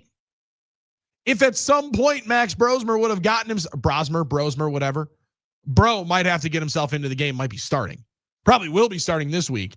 And who knows? If they function well, do they just roll with the former New Hampshire quarterback and Golden Gopher going forward? Yeah. They might be forced to. They might have to. 877-794-1973. I love the fact that they have to have all these conversations while we get to hear the Packers head coach talking about his team going to the Motor City, take on the Motor City Kitties on a Thanksgiving Day game for control of the NFC North, because the Bears are going to lose on Friday. They're going to be in second place regardless. This game tomorrow for control of the division going into December. And Matt LaFleur excited for the opportunity. What happened to Lucas? No, I just think, yes, he's been dealing with an injury. And so, I think we all were thinking he'd be further along than he is. And unfortunately, he's where he's at. And so it's kind of, day-to-day type thing. I guess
up zone, and you're only getting 4 out. And, I mean, you got one, and it's less people to cover. So I think every situation is a little bit different, and I think they do a good job of putting him in positions where they make it hard to double him situationally. So I think you just got to pick and choose your spots.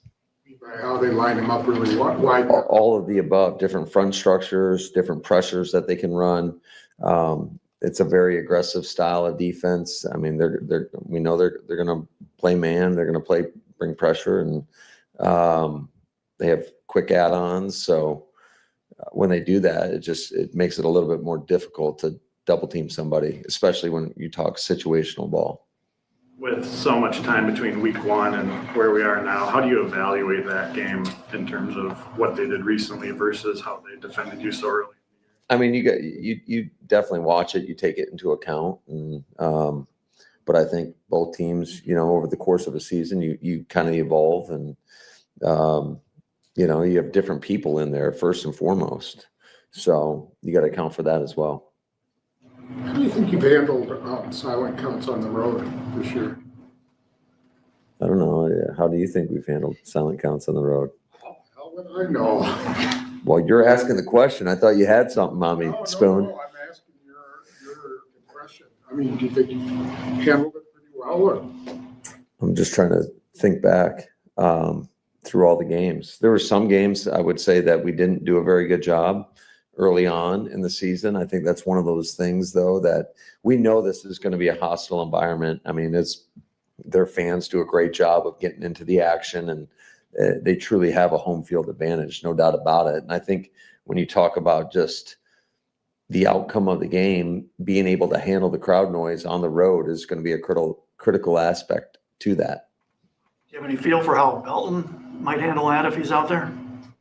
Well, I mean, we practice it all the time, but ultimately you got to go apply what you practice. And I think our guys have done a nice job with it. Certainly, I think the Lions do a good job of getting off on the snap count. Hutchinson is as quick as anybody. So we got to do a good job just, trying to keep them as off balance as possible. Did you have to go silent count in Pittsburgh or just the Steelers that day? No, we use silent count. Because Aaron said that they had to do it too. Hopefully we get a bunch of Packer fans and they have to do the same thing. Did you do it against the Giants? Because that would have been Sean's first. Yeah, we did. There was, again, situationally, there were times that we didn't need to, but on some of the third downs, absolutely. What has Kennard given you in these recent weeks when he's been on the field? Yeah, I think DK has done a great job.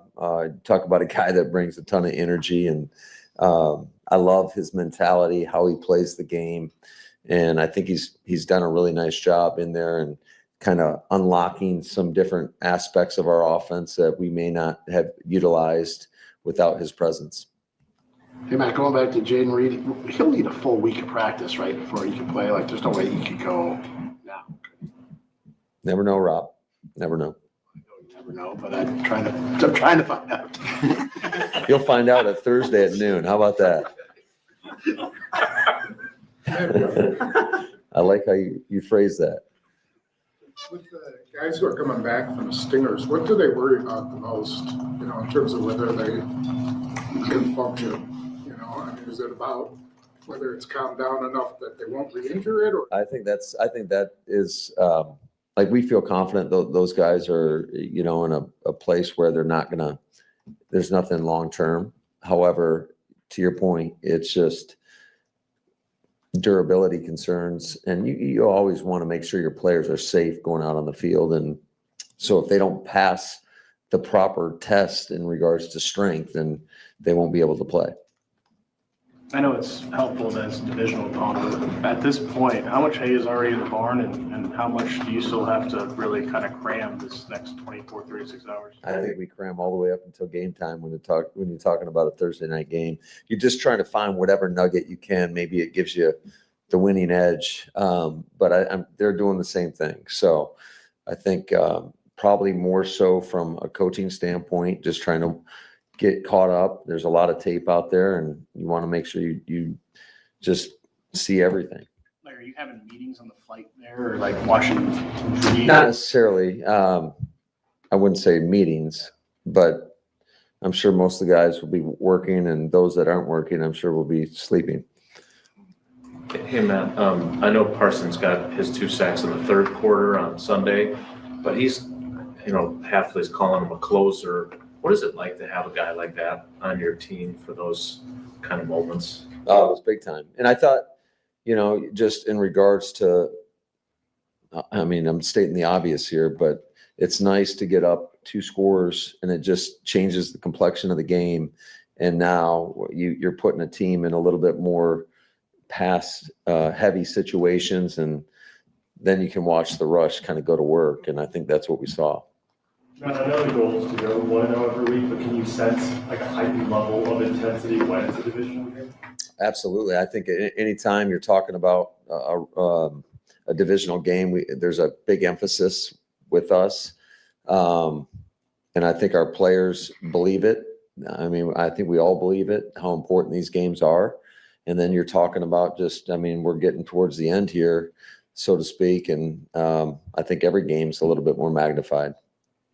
And I know every injury is different, but Baker Mayfield got knocked out with the same injury that Jordan has. Wentz had it earlier in the year. How impressed have you been just with his toughness to be able to play through this? Yeah, I think it speaks a lot to him, and just in regards to his mindset, his mentality, and how tough he is. It takes a lot of physical and mental toughness to play the quarterback position, to be able to stand in there, especially when you are injured, knowing that you're probably going to get hit at some point. So I thought he exuded that. I thought there were some moments where I was kind of holding my breath at times where he's getting hit and releasing the ball. And we got to do a better job just collectively as an offense of making sure there were a few miscommunications up front where we allowed free runners in the lap of the quarterback, and just had some mental mistakes. So we can't allow that to happen, especially on the road against, a premier football team like the Detroit Lions. Premier football team like the Detroit Lions, the opponent on the other side. Phenomenal stuff from Matt LaFleur there. I really liked a couple of the parts. First off, let's calm down on questioning Tom Silverstein. You don't mess with Spoon like that. No, don't mess with Spoon like that. Spoon was ready though. He was prepared for some hands. I think he kind of actually showed him respect because Spoon made him stumble back. That's why I think he said, "Well, what do you think?" Basically, he knew Spoon was getting him on something. He caught him. He had him in the corner. So in a way, he's showing respect to the great Tom. So I think he did. Like a boxer doing a tie up when he knows that he's kind of behind the 8 ball. Because that's where Matt was about to answer. He's like, I got to catch myself because I'm revealing something here, and I can't. Because something might go terribly wrong. What do you think? What do you think, Spoon? What do you think? Have we not been good? Well, what do you're asking the question? Exactly. I'm asking you. I'm asking you. You are the subject of the question, the expert on the matter. We're asking the head coach about the football. But your program. team. Yeah. That's okay. Don't ask me. I'm not calling. Then he gave him a smile and he goes, "You got me, Spoon." You got me, Spoon. All right. I appreciate that. Now there's a hierarchy in that room. Yeah, and Tom's at the top. Right. That's all. Listen, you can take your liberties beating up on Schneidman. There's the side dishes, Schneidman and all these guys. Yeah, Rob Domofsky's an easy target right there in the middle. But you start going up to the head of the snake. Right. He's going to chop at Wildy every once in a while in the middle of a question. Right. Bill Huber takes a lot of strays or direct shots between the eyes. He knows how to do it. Right. You start coming. You best not miss when you come at the king. And Tom Silverstein is in there. Spoon's ready to fire in a question. Absolutely. He knew that he caught him there. I love it. 877-794-1973. Love talking Packers and Lions. Love that this game means a ton. There have been a lot more games in this rivalry that have meant everything in the NFC North. We're reminded of a couple of those yesterday. These teams haven't played in the playoffs in a number of years, but a lot of playoff-like games between the two opponents. Look back at a couple of those in history as we continue, as well as this one coming up tomorrow as the Packers try to make some and sweep the Lions for the first time since 2020. It's No BS. That's Armen Sorry, and I'm Billy Schmid. We're on the game.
Forget it whenever you need me. If you want me to put it on you, come on. Give you one hint who is spinning the stacks of wax from way in the back. He's Armen Sorry, and I'm Billy Schmidt. It's no BS on the game. You better believe it. I had to get a little jaw roll in there. I was wondering when you were going to fire it in. It's only 7:48. I thought this was going to be maybe like the second of the songs, but I'm excited for it. I like this one. It's hard to not love this one. Well, it's a good Magnum Opus episode on this. What is that? It's Magnum Opus was, I forget what network was airing it. It was sort of like little mini documentaries on It's like behind the hip-hop, music? like on hip hop songs. Yeah, I'm he gonna felt have to check guilty. that He out. felt guilty about it was his girlfriend at the time, now his wife. So he wrote this for it. That's the short version. Ja Rule's such an interesting cat. Interesting cat. Such an interesting I mean, when you cat. really think about like what he's done in music, and then when he's done in like the whole Firefest deal, and still being relevant as like a figure in like American culture in some ways, also while knowing he's like 5'4". It's wild. It's Nuts. But there are some bangers. Now, we'll talk a ton of Packers throughout the next 2 hours of the show as well. Could you riddle me and sure entertain me just with a little bit of buck stock here? Sure, for a let's do it. quick second here. Armen and I are gonna, Not a great topic right now. not a great topic. Bucks go and take on the Miami Heat tonight. You know what we do though for Milwaukee Bucks basketball is they win NBA Cup games. That's what we do. So go to Miami, Yeah. Cup game, and let's get a victory here tonight. Tyler Hero back in the fold. He had 24, I think, in his debut for the season with the Heat. It's tough when Ryan Rollins is the player to watch in the little box score. Generally speaking, that's been Giannis for quite some time. Let me bring this one to you from your boy Mike A. Scotto. Not Moscato, Mike A. Scotto, who's a senior NBA insider for the Hoops Hype podcast in USA Today Sports. Milwaukee Bucks showing a level of interest in Zach LaVine. Come on now. We've been Armen, saying this for what a year. the hell? We've been saying What the this for hell? a year. Listen, why does it take them so long to listen to us? Or maybe they already were listening to us and that's the reason. John Horst, we're right here. We've been trying to help you with this since last year's deadline when he went to the Kings. The quote is the Milwaukee Bucks have conducted background due diligence on Zach LaVine and others around the league as usual, according to Hoops Hype. However, nothing is imminent as the Bucks superstar Giannis Antetokounmpo nears return from a low-grade adductor strain. Should Milwaukee's interest in LaVine become more serious, it's worth noting that Bucks forward Kyle Kuzma and Kings governor Vivek Randovic, but they're not owners anymore. They're governors. Is that what it is? Yeah, NBA governors. Both invested in a new women's professional sports venture called Major League Volleyball, and Kuzma has been linked to the Kings in trade rumors for several seasons. Interesting about the volleyball. It's a totally different topic for a different time, but Kuzma's been linked. So you want Kyle? Is that what you're trying to tell me? They want Kyle Kuzma? You want Kyle Kuzma? Well, listen, that's all right, Sacramento. It's when you pretend to not be excited. I hope you understand what you're asking us to give up. Yeah, I mean, it's a young player, controllable asset, and Don't let him know. really good volume bench scorer. Don't let him know Like, you got pocket aces. Look upset, Billy. Kyle Kuzma. there's man. a lot of guys that we'd potentially part with. Gonna need a minute when you tell me that name. You put the hand up. You're gonna bring us a pick, right? Oh, Because I don't know that we're gonna be able to do this if it's gonna be just Kyle for Zach. LaVine can go off for 20 a night. I get that, but man, I mean, he can only shoot like 35% from three, and Kyle, I mean, we just we got him on a T-shirt coming up, and and all these marketing's marketing's gonna people are hate big me. fans. I mean, marketing's gonna hate me. We just sold, I think, 18 jerseys. People are buying tickets. They might be buying them for Kyle Kuzma. They might. They might also be buying. They might be buying them for Kyle Kuzma. Might be doing that. They Billy. actually might be buying it. So you guys got to understand what you're asking us to part with here. This is a lot. This is a big deal for us. All This right. is gonna be hard. I need a break. We need to find ways to continue. Put it on mute. Put him on. Here, I'm gonna need a minute. We're gonna have to call you back. Can I talk to my staff a little bit here? I got some. Vivek, guys. we're gonna have to call you back. I have to okay? get permission from my owners. I gotta call my governor. Yeah. Oh, actually, true. If that is it, governor on governor talk.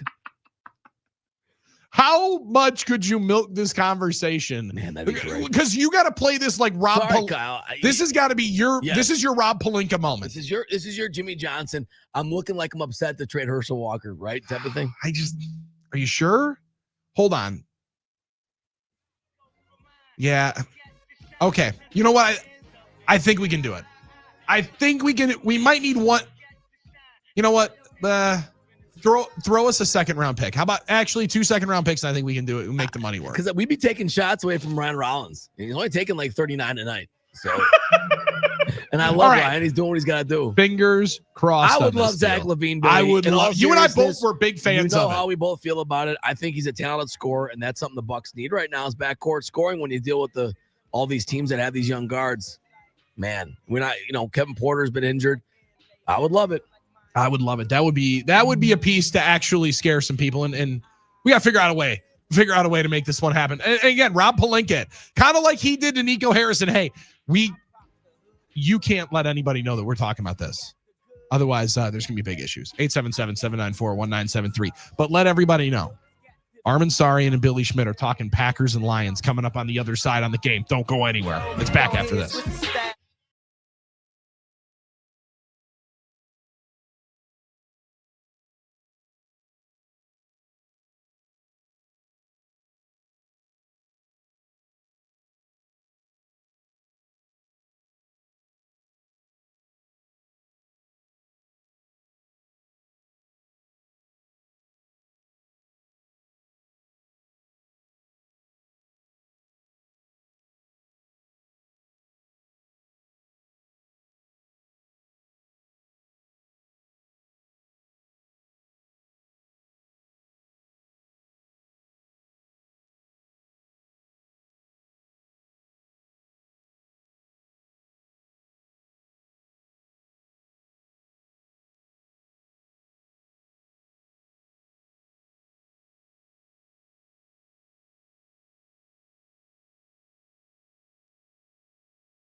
Now tuned into the greatest. Turn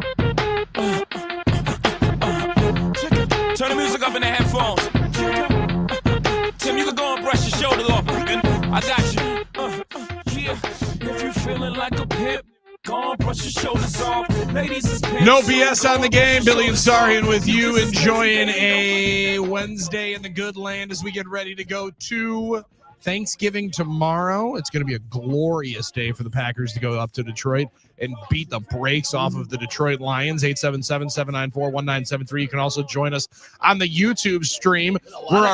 We got a lot of good comments here on the YouTube stream. Firing up for our friend Mike Witt. As you guys know, I am usually a negative Nelly when it comes to the Packers, but I got a good feeling about tomorrow, guys. Just remember, 9 didn't even play in week 1. I love the fact that he's confident in the Packers going up there because Mike is right.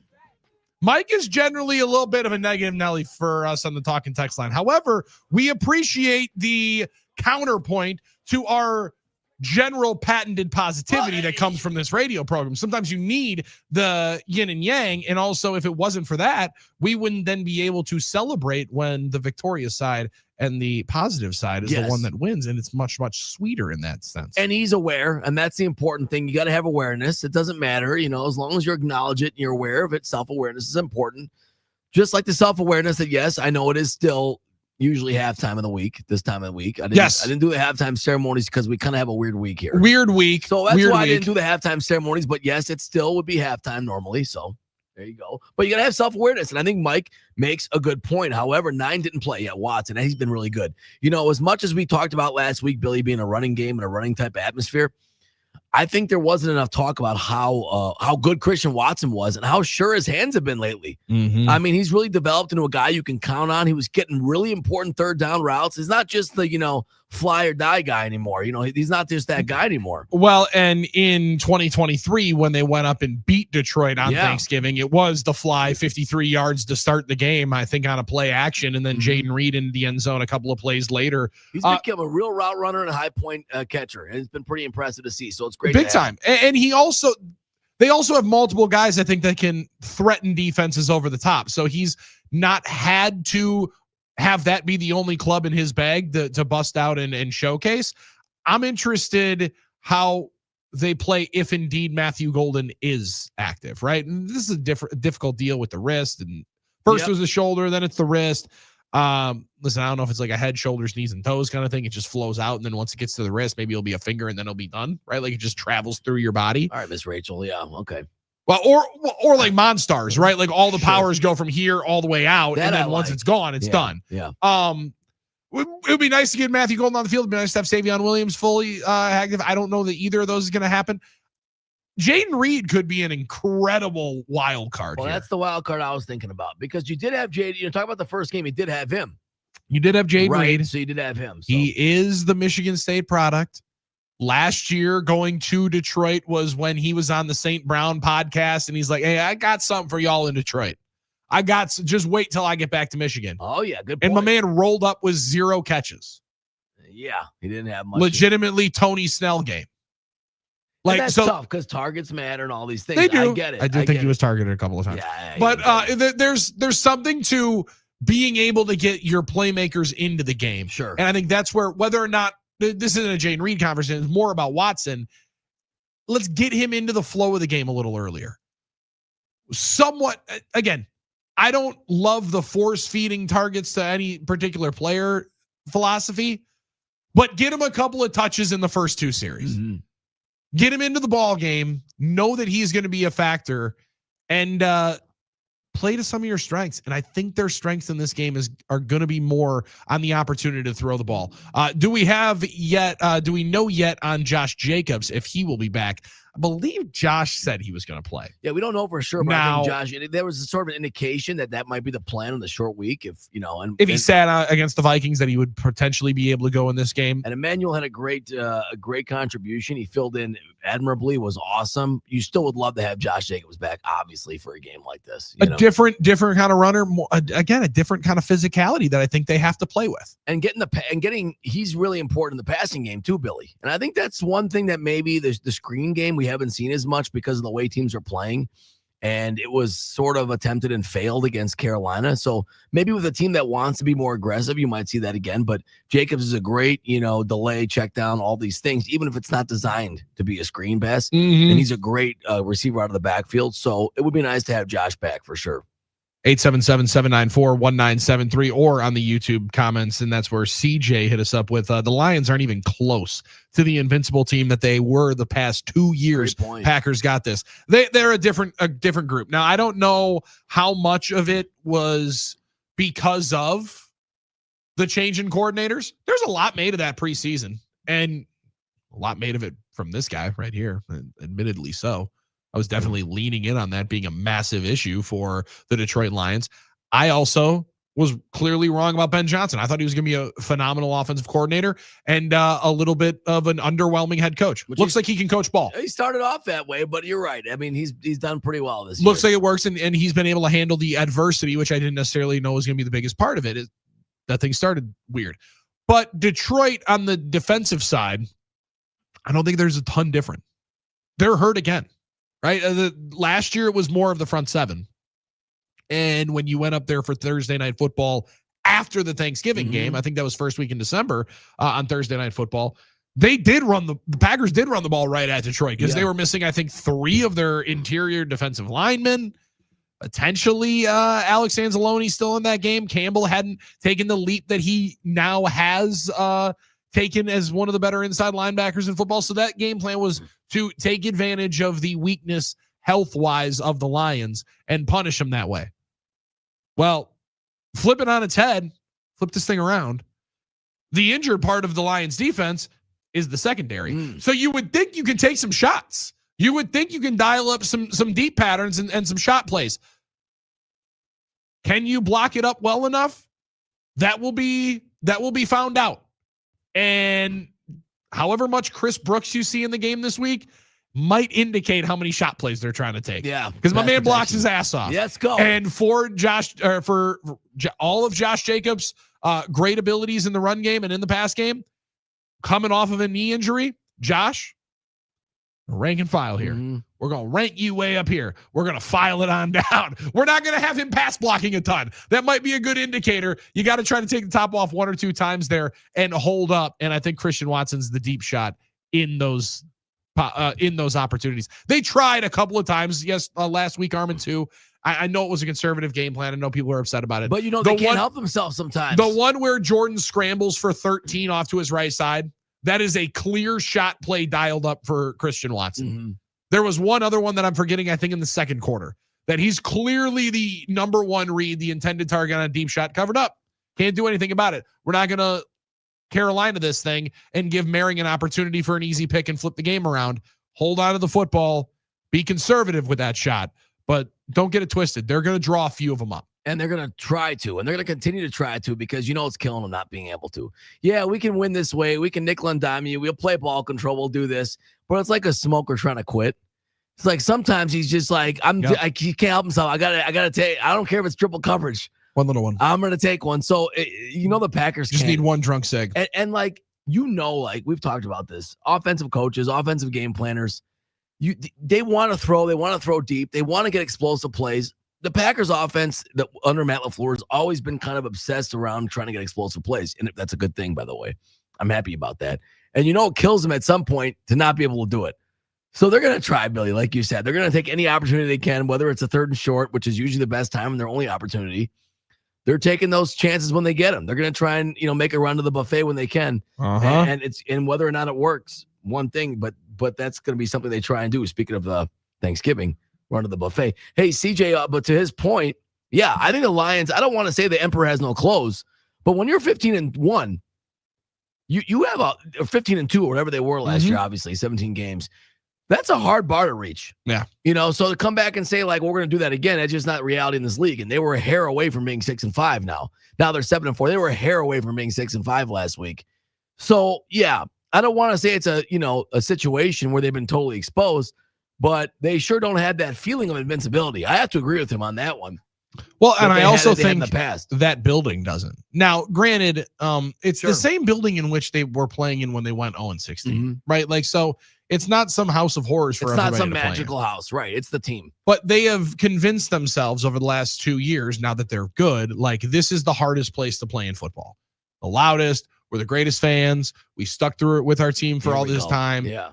We are different. This place is going to be different. Well, that was kind of exposed and shown as fraudulent last year when Jaden Daniels and the Commanders went and pantsed you. Yeah, they totally did. So like there's, even though they're very, very good, again, their points per game at home is a almost 10 full point difference than it is on the road.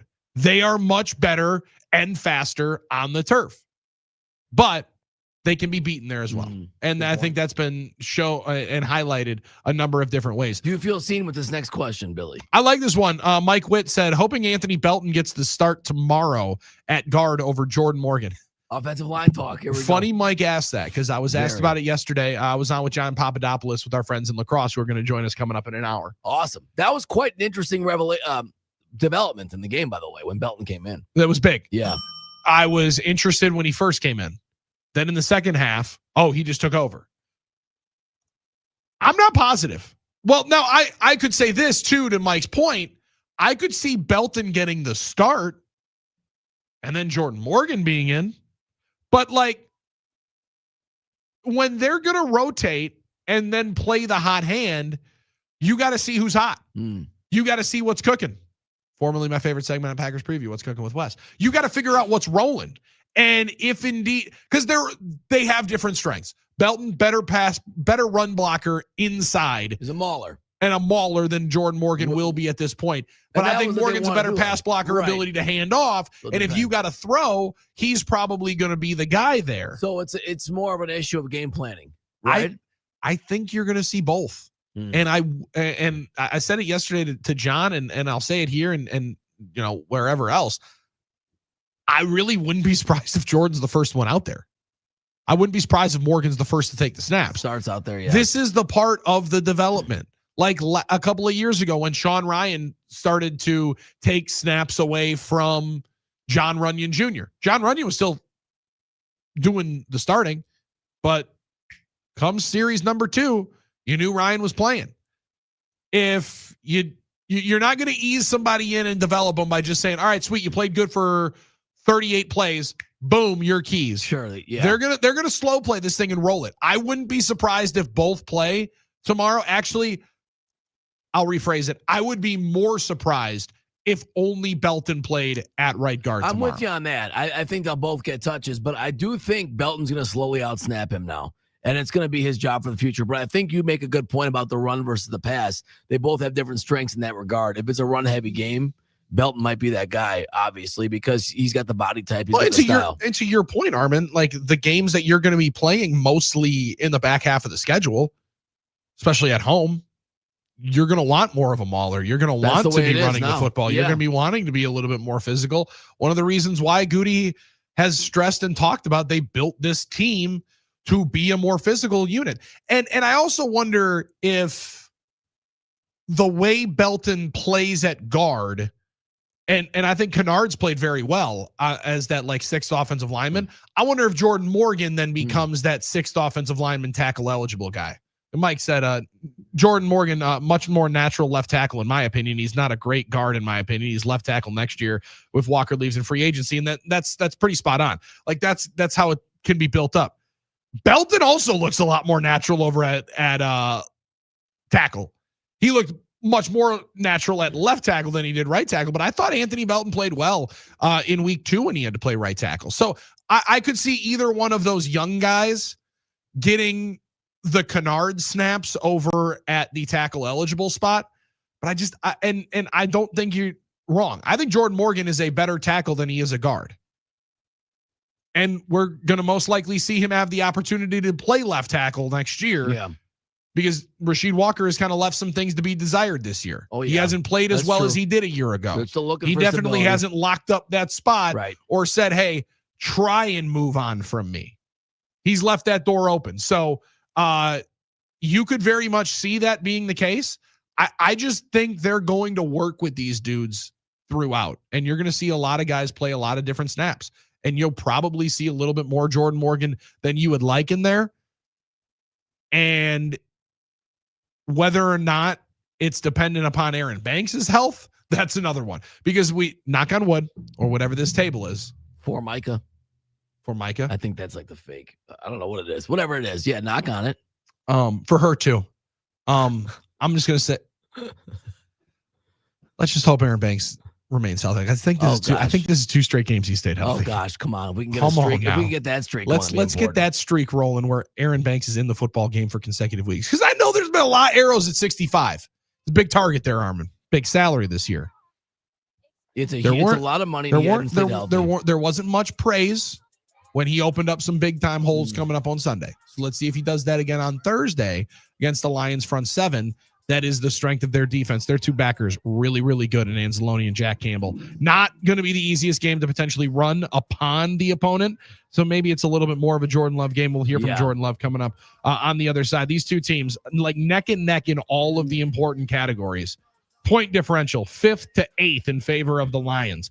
Both are 500 in close games, those decided by 1 score. Different one, margin of victory. If the Lions are going to win, they're going to run away from somebody. Their average margin of victory, Armen, is over 17 points a game, best in football. It's interesting, Billy. I mean, that is kind of their calling card, is getting up on teams big. And it's a great breakdown of the O-line, though. And that's what makes this game so interesting, is these teams are neck and neck in a lot of ways. And they're so dissimilar in a lot of ways, but so similar in some ways as well. Had to get Justin's take in here. We haven't had a food comment yet this segment. And I feel like we're going to get dinged.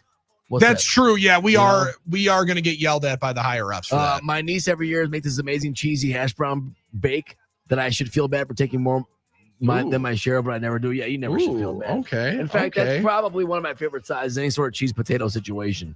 So if you make the cheesy hash brown bake, that reminds me of the hash brown casserole at my favorite spot, Cracker Barrel. So that's good stuff right there. So I got to give you credit on that one, and I would take it early and often. Any kind of cheesy hash brown potato is a huge winner. Big winner. My mother-in-law makes one with some like cornflakes on the top. Oh yeah, come on now, I've seen that. I believe I selected that in one of these, yearly Thanksgiving Day side drafts. Right. When I got home and talked to my mother. You have multiple fantasy teams. You have multiple drafts. When I went and talked to my mother, she said, "Oh, I remember when you liked my mashed potatoes." Wow. Sorry, Mom. I didn't mean it like that. Now I would. Good. Thank you. Now I would say it this way: they're very different. Mom. Cheesy hash brown potatoes. That dish totally different from the mashed potatoes. I'll have like 4 different types of potatoes on this plate coming up tomorrow. Mashed potatoes. That could be a daily for me. That's the thing. It's not a special novelty. The cheesy potato, I'm not trying to have that in June. Right. It's not a novelty. Yeah. Mashed potatoes, I'll have for lunch. Maybe on a cold December day, if it's snowing like it is right now with 50-mile-an-hour winds. Oh, it's wild. You know what? Maybe I'll have it for breakfast. I'm down with mashed potatoes any day of the week. When you wake up as early as we do now, yes. Maybe you could have that one. 877-794-1973. Also, our friend Mike Witt said that his favorite Thanksgiving dish, which, listen, I'm all for this being a part of Thanksgiving. I didn't realize that it was. My man said between barbecue brisket and deviled eggs. Now, Mike, you and I got to talk about that brisket because I gotta actually take the leap of faith and do it. Is he just showing that off, though, that he's doing best brisket? Is that his whole point here? If he is, I'm proud of him. Yeah, I know. I'm fine with it either way. Yeah, I respect the turkey, though. I respect the turkey. Have brisket another day. Christmas Eve. Christmas Eve. All right. But respect the turkey. You can have as much as you want. Gotta have a little bit of barbecue, a little something extra. You can have anything you want at your table. I'm not telling you what to do. I'm not telling anyone how to fan, how to eat, how to cook, relax. But respect the turkey. But I will say this, the deviled eggs you can probably miss me with. I'll eat them. I like them. I'll have 1 to 2. Sure. It's going to be an appetizer. Yeah, once we get to the appetizer once we get within an hour from game time. Right. Once we get an hour away from me sitting down at the table. Am I having all that protein? No. I'm not going to be touching the deviled eggs. But I'll have a deviled egg when I first get there, and I appreciate the effort that you took to make them because that's a tough dish. Totally. That's a legit one that you got to work over. 877-794-1973. Jim, no cannibal sandwiches yet. No cannibal sandwiches I'm not yet. doing all that. Not yet. Some of you other guys can do that. I'm not doing That's that. for December, and let's make it a December to remember. It's no BS. That's Armin Sorry, and I'm Billy Schmid. Thanksgiving tomorrow. We're getting hungry. Might have to throw in a Screaming Sicilian Palermo's pizza. It's no BS on the game.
No BS on the game. Billy and Sarian hanging out with you on 1070 The Game in Madison, and going to be welcoming in our Cooley region listeners in Eau Claire and La Crosse coming up in a few minutes at 9 o'clock.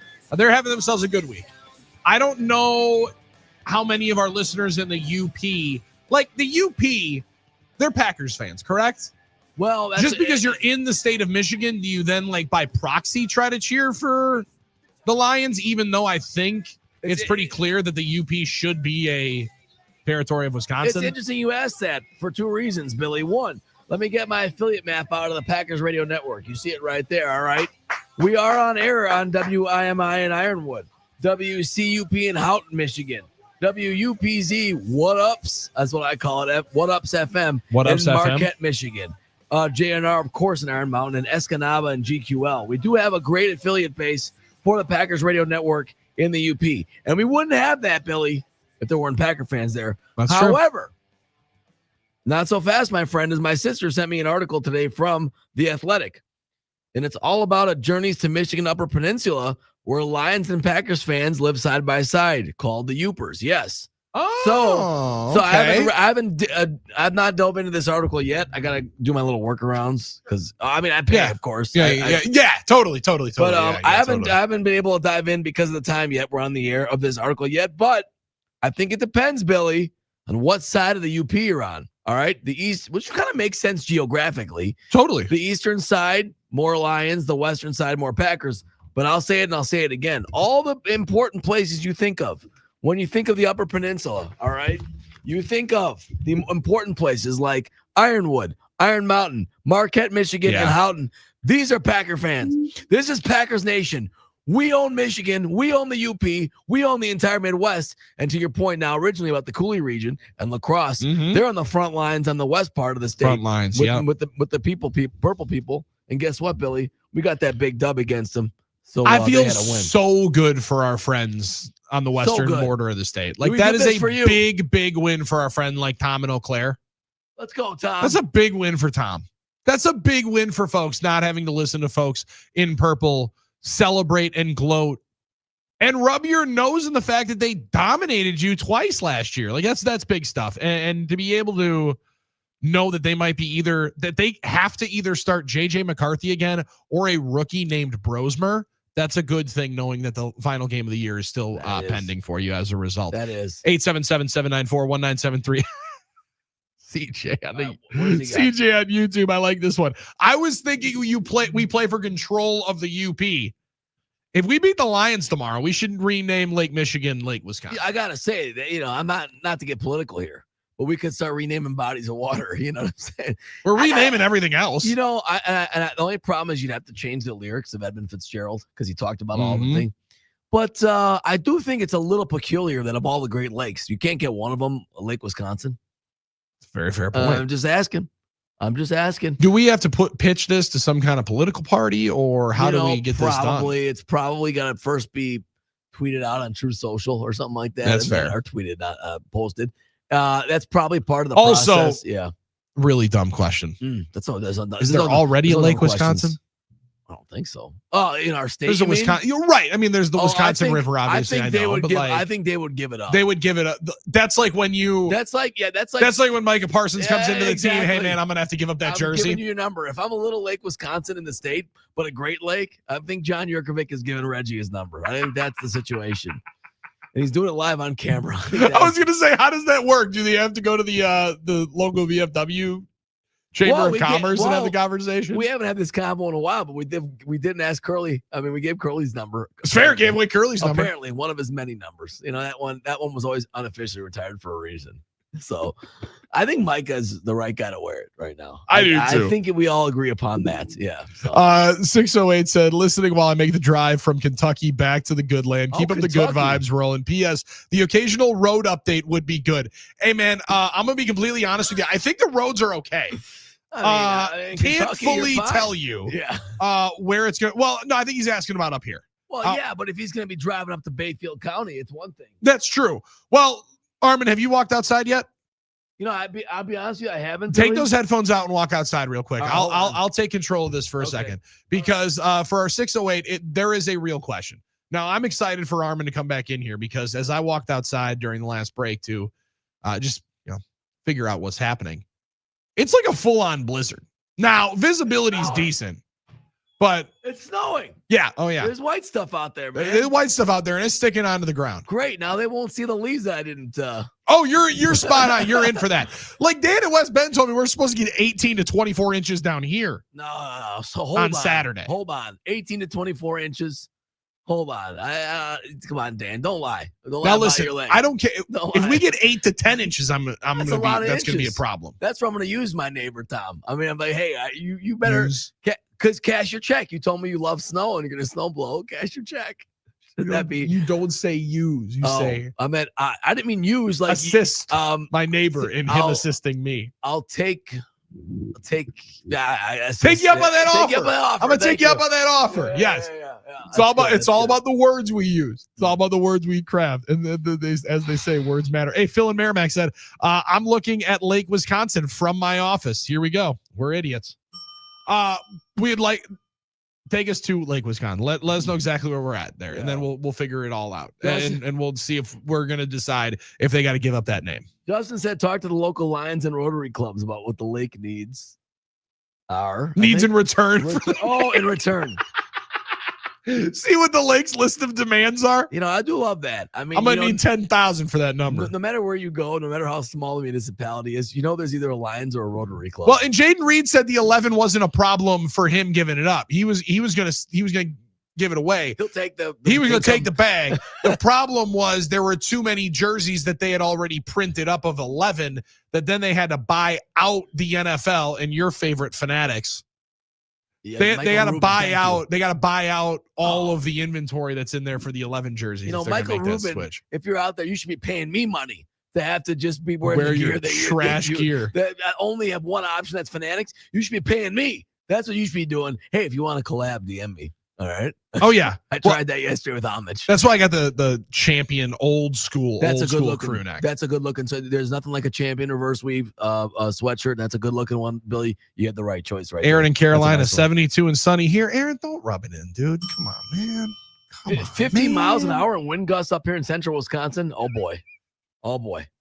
Mike Witt. Oh boy, that's tough. Billy. We have to get downtown tonight for the Admirals. 50 mile an hour wind. Dude, they're gusting out here pretty good too. Hey, it's hockey weather.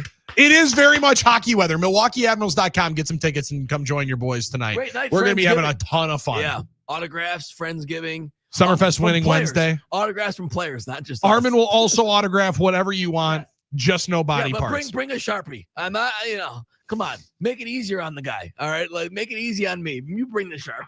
I'm not going to be having a Sharpie and a pen ready. All right, kids? You're just coming up here with your papers and stuff. I'll give you one. I got 10 of them right in front of me. Hey, we haven't done this in a while because baseball season's over. Yeah, but for sure. But the first time someone thought I looked like Sal Frelick was at the Admirals game. One of the kids. Really? Yeah, one of the kids. I know you don't believe it. Just like you don't believe my other stories about looking like Sal Frelick. I know you don't believe it. Well, listen, that's okay. I'm glad somebody agrees with you that you look like Sal Frelick. I think he's on the Brewers. That's Sal Frelick. Is this Sal Frelick over there? Well, it would make sense. They put Sal up on the Jumbotron firing people up. Yeah, they do.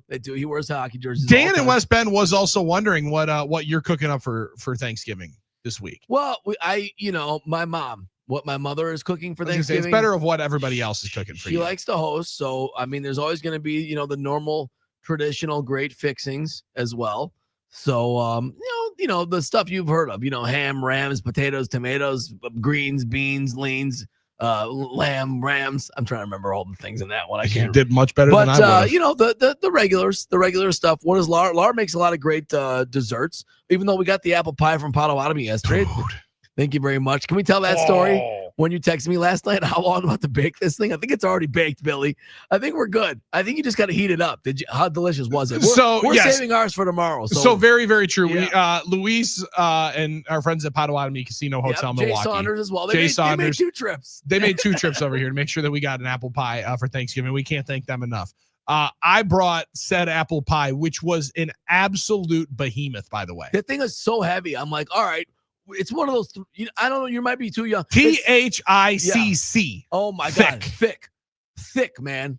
And like one of those Three Stooges jokes where it's actually like it's got like, you know, I totally know that reference. Yep. It's got like it's heavy because it's got equipment to like break them out of jail. It's kind of a joke. You have to whatever. Tough reference, Armen. It's not. No, the it was a good one. Tough reference. I totally got it. There. Listen, everybody else got it. But like as I'm tough, Armen, trying to figure it out. Yeah. I'm like, man, it's cold, so I don't know that I can just like slice in a piece. I don't know that I throw the whole thing in the oven to warm up because it's really just going to be my wife and I having some. However, I got to figure out a way to get me in on this apple pie because there's no way I'm waiting until Thursday. I text Armen, how long do you think I got to bake this thing for? And as I sent the message, I'm like, wait a second. I don't think we got a Papa Murphy's take and bake pie. First of all, bake's the wrong word because it's cooked, Billy. It's cooked. And everything in there's already been cooked. The dough is not. I said, first of all, think about it. This thing's got to be baked already because the dough is not crispy. The dough is crispy. It's not dough. Plus, I was so excited I wasn't thinking straight. But did you like how I had to think through it too for a second? You could just feel it on the text. I'm gonna get it up. I said, I'm Billy, getting a number of texts from Armen where I'm already realizing that he's second guessing himself. Like, wait a second, no, it's got to be cooked. It's definitely baked. You got to already. bake it. I think you have to heat it. Is that what you mean? He's like, I have no clue. Well, I said, I think it's done and ready to eat. Like if you got it from a store. But I said, wait, I better ask Shanna or Louis, somebody. And I said, look, think about it. The dough's soft. Dough would be soft if it wasn't baked. And there's apples in there. It's not like raw sausage. So it's not like you can get. There's no raw chicken in here. It was all good. To warm up a baked pie, best method, according to the AI overview, is 350 for 15 to 20. That was exactly it. Basically, like you're heating up tenders. Yep. The old Tysons. And that's exactly what we did. Yeah. And I cannot tell you how good that was. Oh, enough. my goodness. That thing looks so, like you said, Oh. thick, delectable, delicious. That's where you put, I don't know if you're into the ice cream on the pie, Billy. Yeah. Right on top. I mean, if you want to do it. 300 pounds. I mean, fair enough. Yeah. My apologies. Not on accident. Well, some people aren't into the hot and cold together. And those people would be idiots. They're out. Yeah, and I don't use that word lightly. I mean, like that's just a bad decision on your part, and you don't know how to be big or enjoy food. Like that is the apple pie is also sometimes forgotten about at Thanksgiving. I think, like pumpkin pie ends up being the star. Pumpkin pie, pecan. It's my one time to enjoy. Nobody actually likes pecan pie. They try to be cool. Thank you. I don't care about pecan pie. Nobody actually likes it unless you live south of the Mason-Dixon line and you know how to make it and grew up with it. Then you eat it every Anybody north eating pecan pie or pecan pie is just trying to front and trying to be cool. It's trying to front. That's cool. I like that. It's all sugar and because pecans are probably the most useless nuts. I mean, they're absolutely everywhere if you have a tree, which I don't, thankfully. And it's a tasteless nut. It's a tasteless. It's a filler. All right, it's a filler. Yeah. All right. So the apple pie, glad we got to spotlight it yesterday and glad we got to dive right into that thing head first. Friend Mike Witt also let us know, dude, we got brisket and turkey. All right. Chill out on that. Mike, we got to talk more about that brisket coming up here. I want to take Mark. Come on, Mark. Talking to Lorenzo, I think. Sweet dog. I just want the dog picture up on the screen. Yeah, I love that. If you're not watching us on YouTube, that's a huge L on your part. You got to be watching for these. Green bean casserole with crispy French onions on top. That's what my dad makes. The green bean casserole with the little French's onions. Good stuff. Yeah, that's good stuff. Yeah. That's really, really, really a winner. Now, we also did have Random Jim. I got to go fried mashed potatoes. Now, I was unfamiliar with your game. What? I've never heard of that. How are we frying the mashed potatoes? I've never heard of you. Are we doing like a deep fry thing at the state fair where you're loading this bad boy up on a stick? And how does it work? Do you put them like you make mashed potatoes and then you take a clump of them and you put them in the oil? And then we try to make French fries? That sounds actually pretty amazing. Sounds like steak fries. It sounds like fries. Yeah, it sounds like fries. I'm interested. You got me. I'm interested. Isn't that fried potatoes? This is Steve. Cheesy potatoes are overhyped, in my opinion. I think they're properly. Because again, you're not just gonna have these in the middle of June. Like if they were great, and it's one of the reasons why Thanksgiving is somewhat of an enigma. Because the people that say Thanksgiving dinner itself is overrated, they're like, well, why don't you just have it in the middle of the year? Because nothing is as good without the occasion. I agree. You should go to Lambeau Field in the middle of May, take a tour, enjoy, go to the Packers Pro Shop. It's not the same as in December during football season. The turkey's designed to feed a large party. When you're not talking about 15, 20 pounds, I'm not going to make a 20-pound turkey on a Tuesday night in August. No. And just say, here's a platter of turkey. We have leftovers for 3.5 months. They're also not just chilling in the grocery store. That's the other thing. Accessibility is also the way that we have to traffic Also, here. you don't make Thanksgiving dinner all the time because you're not making 15 sides for a meal normally. Am I wrong? No, but I do.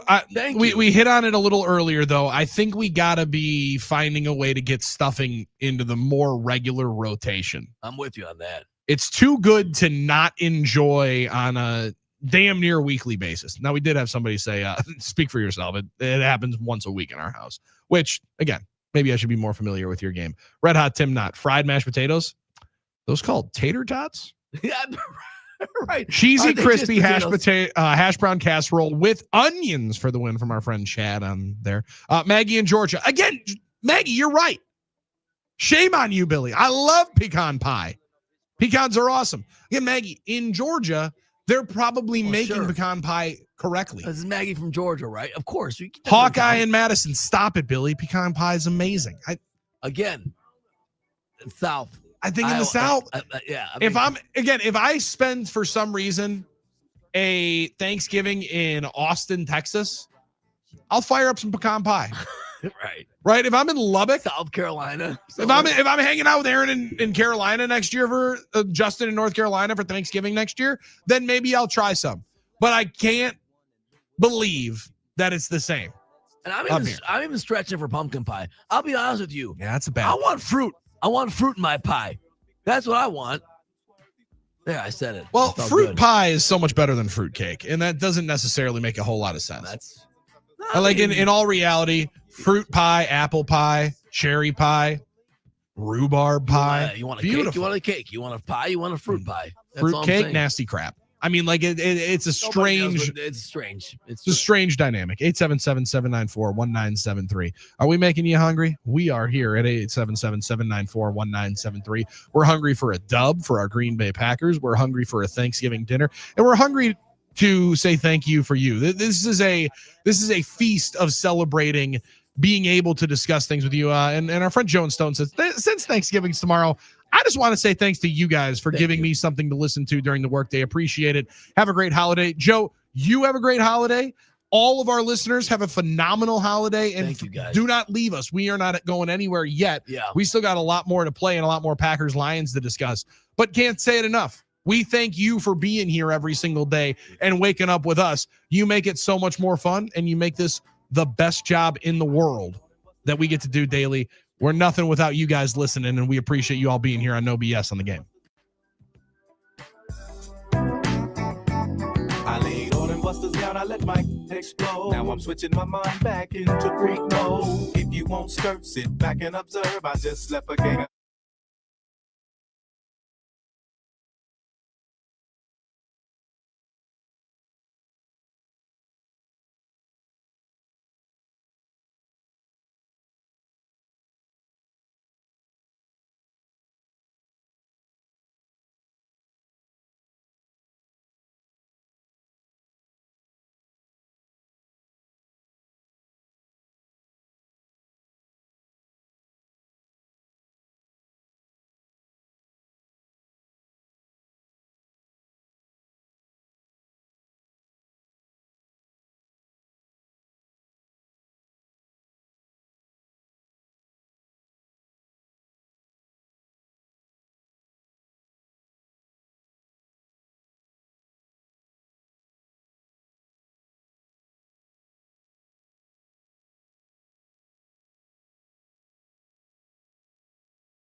No BS on the game. Billy and Sarian with you.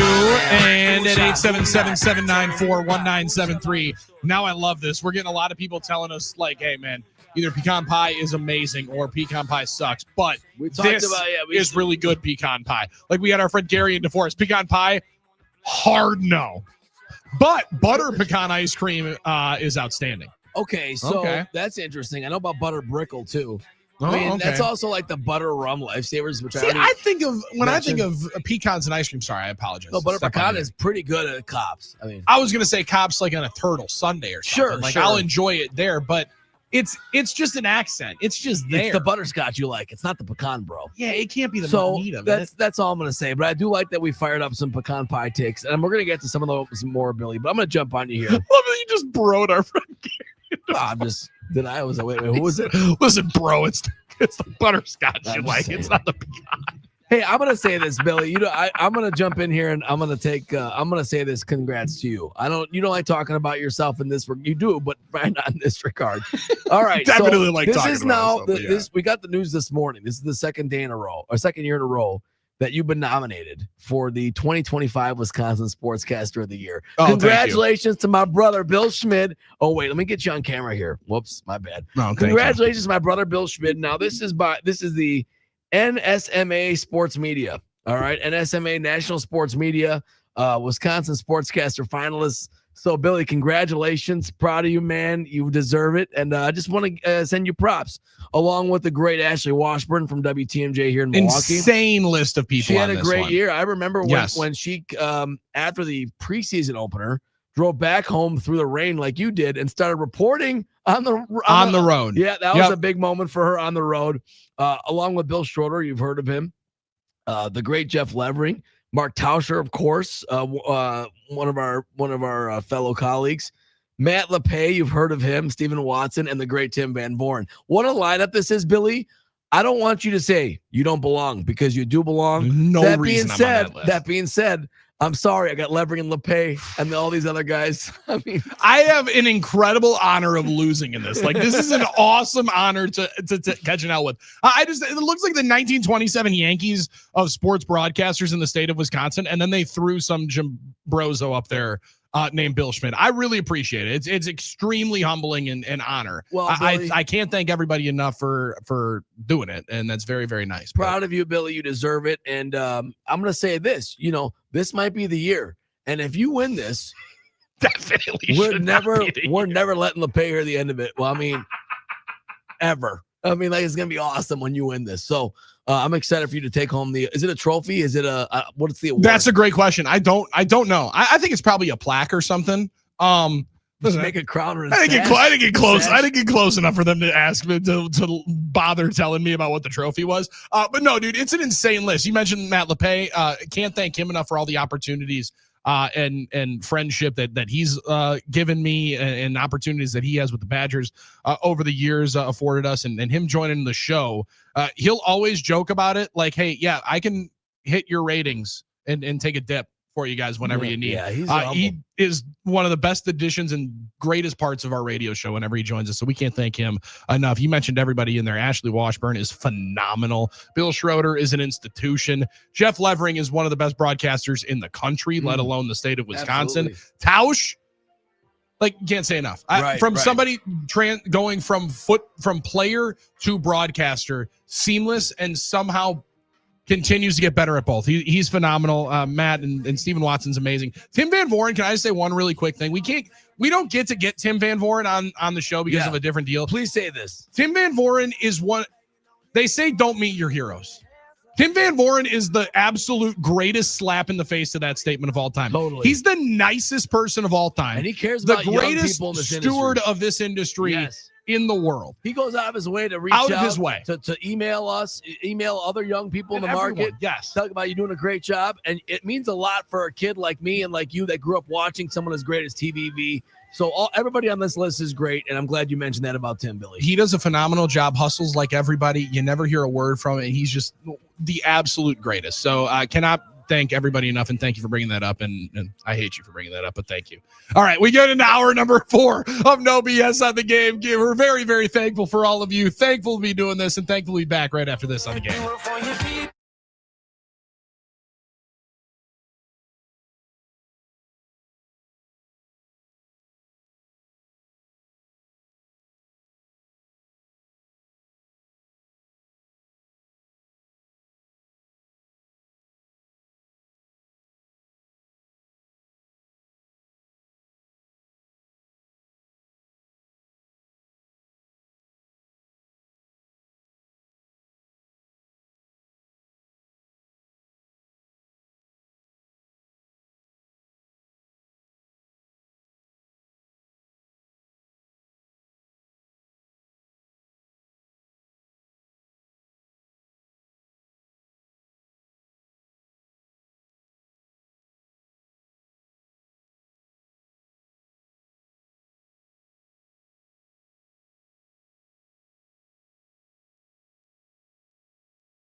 I'm going down, down, baby. Your street in the rain. Come on. Ready to let it go. Shimmy, shimmy, go up. Listen to it loud. Light it up and take a puff. Pass it to me now. I'm going down, down, baby. Your street in the rain. Come on. Ready to let it go. Shimmy, shimmy, go up. Listen to it loud. Light it up and take a Whoa. That might be on the cousin walk tomorrow. Yeah. What, this whole thing or the lyrics? No, just that last little light it up and take up. The cousin walk. Yes. Where did everyone go? They went to walk the dog. The dog died 2 months ago. What are we doing here? So what are we doing here, guys? What are we doing here? Where's everybody going? I mean, there would be a hilarious amount of all of a sudden Grammy. Hey, where did Scotty and Jake go? Oh, they just went to go. They said they forgot something over at their house. Yeah, totally. That's where they went. 877-794-1973. Hey, I don't know what you're talking about, Billy. I don't do all right that. Before dinner. I don't know what you're talking about, Billy. No, sorry. I'm gonna go clean up garbage around the neighborhood. I don't know about you. I help my community. You guys said that we were gonna go pick up garbage. There was some right over here. Why are you guys going? Why are you guys going? Yeah. Are you guys gonna help? Wait, you guys are just. What are you guys doing over there? 877-794-1973. You guys gotta stop texting in the desserts, man. I'm getting so hungry. So hungry, dude. We made this screaming Sicilian pizza, and I've eaten like 4 pieces. It's great. Just because I'm so hungry looking at all these pies and thinking about it. 920 said, "Oh, we're talking pie? Sliver of pumpkin pie with a 6-to-1 ratio of whipped cream on top is fine for tradition." Oh yeah, you need that. But Dutch apple pie is goated, and if your party doesn't have a gallon of vanilla ice cream sitting in the freezer, a baseball closer to accompany it, you ain't doing it right. Now you're a little young, Billy, I like but that deal. you used to be able to get 5-gallon bucket. The bucket, but you used to be able to get it in like boxes. Now it's all little pails and buckets and stuff. But the grocery store used to come in like the cardboard box. Right? Oh yeah. And my grandma would just slice it. It wouldn't even be crazy. You wouldn't mess around with the scooper because it was right out of the freezer. She would just take a hot knife and slice you. Who wants a slice? So literally, we had a slice of ice cream. I mean, who wants a slice? That is awesome. Because it would come in like a cardboard box. Yes. Some still might like have just it. under a half gallon in like the little box. Instead Yeah, of a I'm pail. very. Oh yeah. And it's like you can mess with the scooper. No, my grandma's like, we're in a hurry here. Do you want vanilla, chocolate? I'm giving you a slice of ice cream. So there you have it. God. Now that worked well. If you wanted to do cake, pie, and ice cream, you could just stack them like lasagna. You make your own ice cream cake at that point. That's exactly what it is. So to be honest with you, I almost prefer that. She would just rip down each That edge. might be the easiest way of doing it. I'm gonna try that. Think about it like a to-go Chinese rice, like a rice box. Right? Yes. Where you can just take the sides down. Basically, she would just rip down the sides of the cardboard and have a big cube of ice cream and cut slices, and that was it. See, now my grandma, and this was the problem when we got there. Oh, bless her heart. Oh, this is one of the funniest stories of all time. Oh man, okay. She had the cardboard box, but my grandma when she would go to when they'd go to the grocery store, sometimes she'd, the grandpa wouldn't even know that there'd be a thing of ice cream in there, right? Just like slide it in. Oh, I see. He's sneaking it in there. Okay. She was sneaking it in there. She's sneaking in there. Gotcha. And my grandma had an incredible way of being the sneakiest eater of all time, where she would open it from the bottom and just eat all the inside of it, like the jar of peanut butter. Oh, take smart. a scoop and just eat it from the center, and So all you of a get the sudden you'd be good like, stuff. "Oh, sweet, we got this whole jar." That's hilarious. Where'd the ice cream go? We're over there for. That's hilarious. It was maybe a Christmas dinner, maybe a Thanksgiving. My grandpa's like, "Mary, go get the ice cream. We got some in there." She's like, "I don't think we got any." What are you talking about? I just opened it. The whole top was. I don't think so. That is hilarious. No, come on, it's in there. Harry, shut up. We don't have any. Oh, okay. Sounds good. Sounds good. I guess we don't have any ice cream in there. That's awesome. Got to find a couple of ways to be able to be sneaky with it. 877-794-1973. Adam in Wausau. Hey guys, what's the secret to a win in Detroit tomorrow? Parsons getting to Jared Goff. Happy Thanksgiving to everybody. And it doesn't hurt. That's paramount. And did they really rattle Jared Goff that much in week 1? Yes and no. That's a great point. Like, there was consistent pressure on Goff. Parsons finally gets home at the end of the game. I think their overall sack total was 4. And he completed a lot of balls. It wasn't like he deked and dunked as much as possible. He did. No It doubt. wasn't like the traditional like rattle him where he goes 6 of 19. He was completing a lot of balls. It was just that the defense was flowing and containing so well, Billy, if I remember right. he averaged like 4 yards of completion or something like that. It was a really low number. So tackling is important. It's important getting the rush on and quickening up his pace. So that was part of it, right? They had to speed up Jared Goff to make shorter passes.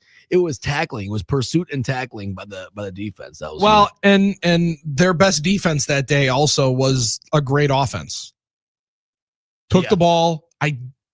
I can't remember if the Packers won the toss and took the ball or if the Lions won the toss and deferred. But the Packers took the ball, went 12 plays, drove 80-plus yards, scored a touchdown right away. Yeah. We're up 7-0, forced a 3-and-out, and then quickly drove again into field goal range and had a 10-0 lead at the end of the first quarter. I also think a big part of that early energy was Micah's first appearance. And there was so much hype for him just to come on the field. If you remember, he came on in that third down. And he checks in. I mean, you never hear so much of a crowd roar when a guy checks in on football. You know what I mean? And then obviously he wrecked them up on third down, forced the incompletion right away. Everyone's fired up, and then you take control of that game early. So getting an early lead is big, Billy. Obviously. Getting an early lead and cashing in on your drives, right? And that was the story of the game at Lambeau Field in week 1. It was the story of the game last year at Lambeau Field when the Packers ultimately get blown out, and it was 24-3 at one point. Now, that was also turnover and giving up 6 points to Kirby Joseph on a pick 6. But can't make mistakes. You can't make those mistakes, but you also, when you're in the red zone, you got to score touchdowns. And 2 years ago, Detroit did that better than anybody, and they did it on fourth down a couple of times, which was backbreaking to you. Then last in week 1, I don't even know that it was as much of just the 4 sacks. It was the timeliness of the 4 sacks, right? There's big pressure in Goff's face on the third down that forces them to settle for a field goal, make it a 10-3 game. Heavy pressure to Goff in his face. He knows that there's going to be heat coming from Micah Parsons because he beat the tackle off the snap like a drum, and the ball comes out. Evan Williams jumps the route, saves the points before halftime. It's 17-3. They get the ball at half, and it's kind of a different game from there. And then you're really able to eat with the pass rush. But the quick strike ability, it was the long drive. Detroit goes on an even longer drive for their field goal. They almost have a 10-minute drive that settles for 3. That's a part of this too. Yeah, long drive there. Yeah. Turning point, 2 plays, touchdown. Right? Like, so the quick strike still does need to be a factor here, even though your defense was on the field for a long time. We were joking about this last week about the Badgers. Yeah. Right? Sitting there in the middle of the third quarter, it's 10-7. You're holding firm against Altmaier in Illinois. But at some point, you're going to have to put together a couple of first downs. And give them a little bit of a break and a little bit of a blow. Well, didn't do that. Instead, Darion Dupree goes 84 yards to the crib. And suddenly you're not all that tired. You're suddenly not all that tired on the sideline from playing 10-plus minutes just because your offense goes and puts up 7 points.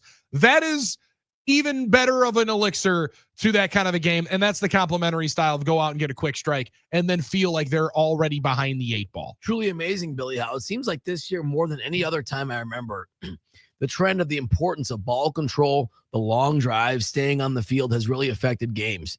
And whether it's strategic or just a byproduct, I think, of fourth down culture too. Like a lot more teams are going for it on fourth down, ready for it, the defense is expecting it. Drives are just being extended more than ever, and they become so paramount to get off the field, to do all these things. The Packers have been one of the best third down teams in the league this year. Literally the best percentage-wise on offense and converting, and really good on defense.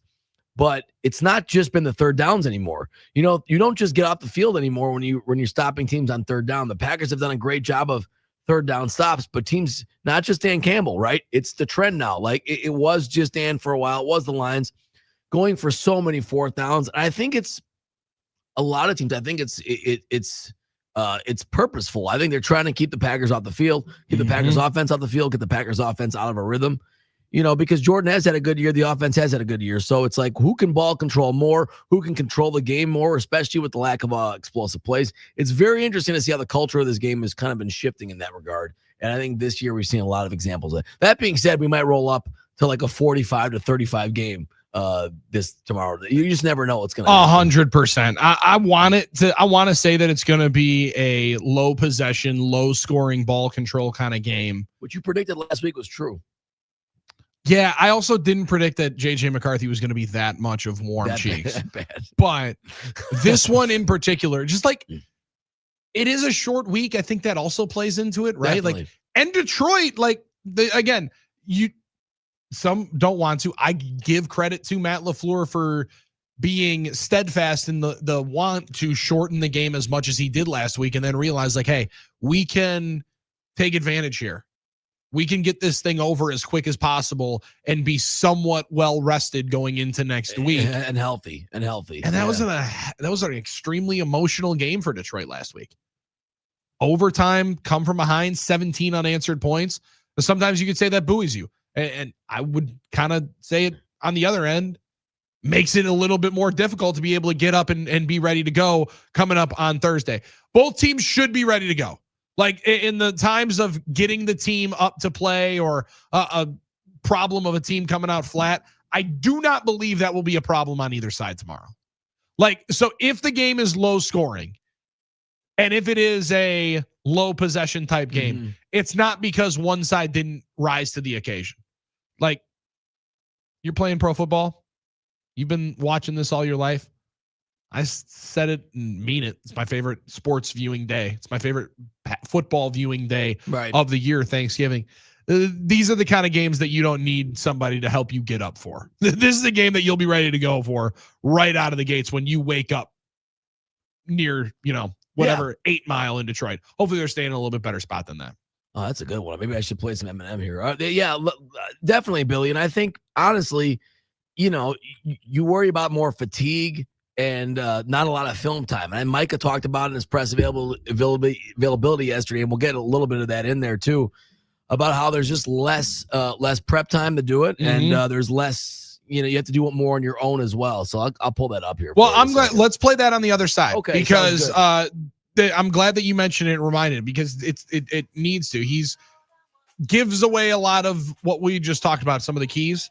And Soup in the Falls was like, hey, man, don't forget one key to the first Lions game was holding Gibbs to a record low 10 catches, 19 total touches and 50 yards.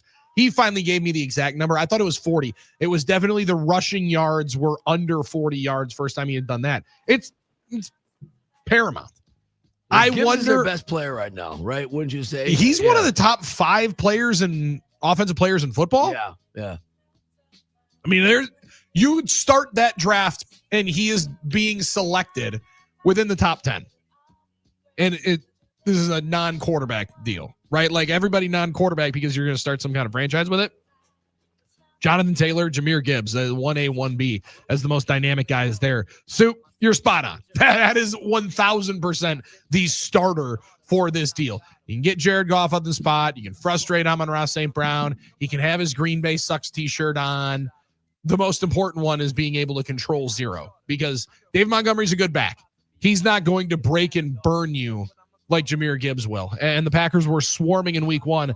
They need to bring that same kind of energy to the party coming up this weekend. Micah Parsons with that, amongst other keys to the game. He's on the other side. We got a couple of more big-time food takes. Like our friend Dobler said, hey, guys, what you're missing is Waffle House pecan waffles with breakfast sausage on top with maple syrup and melted butter for the win. Well, Dobler, there's a lot going on there. I've been to Waffle House once. I've been one time to Waffle House. It was an experience, but we don't have any around here. We don't have it. Did you see a fight? I did, and it was too early. Damn. Yeah, I know. He's like that. You think I feel like that's almost that was what you kind of went there for. You don't get the full experience, man. You know? Yeah, without the fight. I'll try that. Yeah. I will definitely try that. But if Waffle House has like some chocolate chip waffles, I'm probably going to go there. They got that. I'm going to go there before I'm going to go with the pecan waffle. But I'll take your word for it. I bet it's tremendous. 877-794-1973. Aaron in Carolina. No, do not jinx this with Eminem. No, this is a sad Eminem song. We like more sad Eminem. I didn't songs. play Lose Yourself. Let's have him be the problem, and you don't be the problem. You stay right here, because we're coming right back with Micah Parsons on the other side. He's Armen. I'm Billy. It's no BS. We're on the game. How much it bleeds, it's like adrenaline. The pain is such a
answer. I need a companion. Girl, I guess that must be you.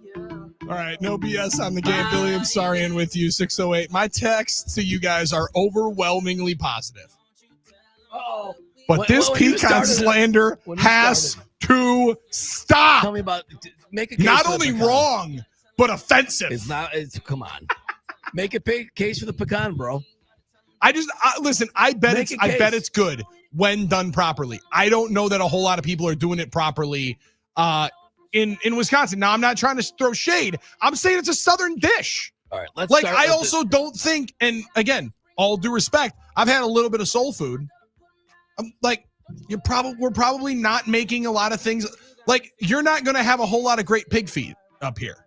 That's a Southern thing. Oxtail, yeah. Oxtail. That's a Southern thing. You're not going to have a lot of great stuff like that. It's when we go to Louisiana and we went to New Orleans, all of the soul food, everything you possibly have down there. Totally.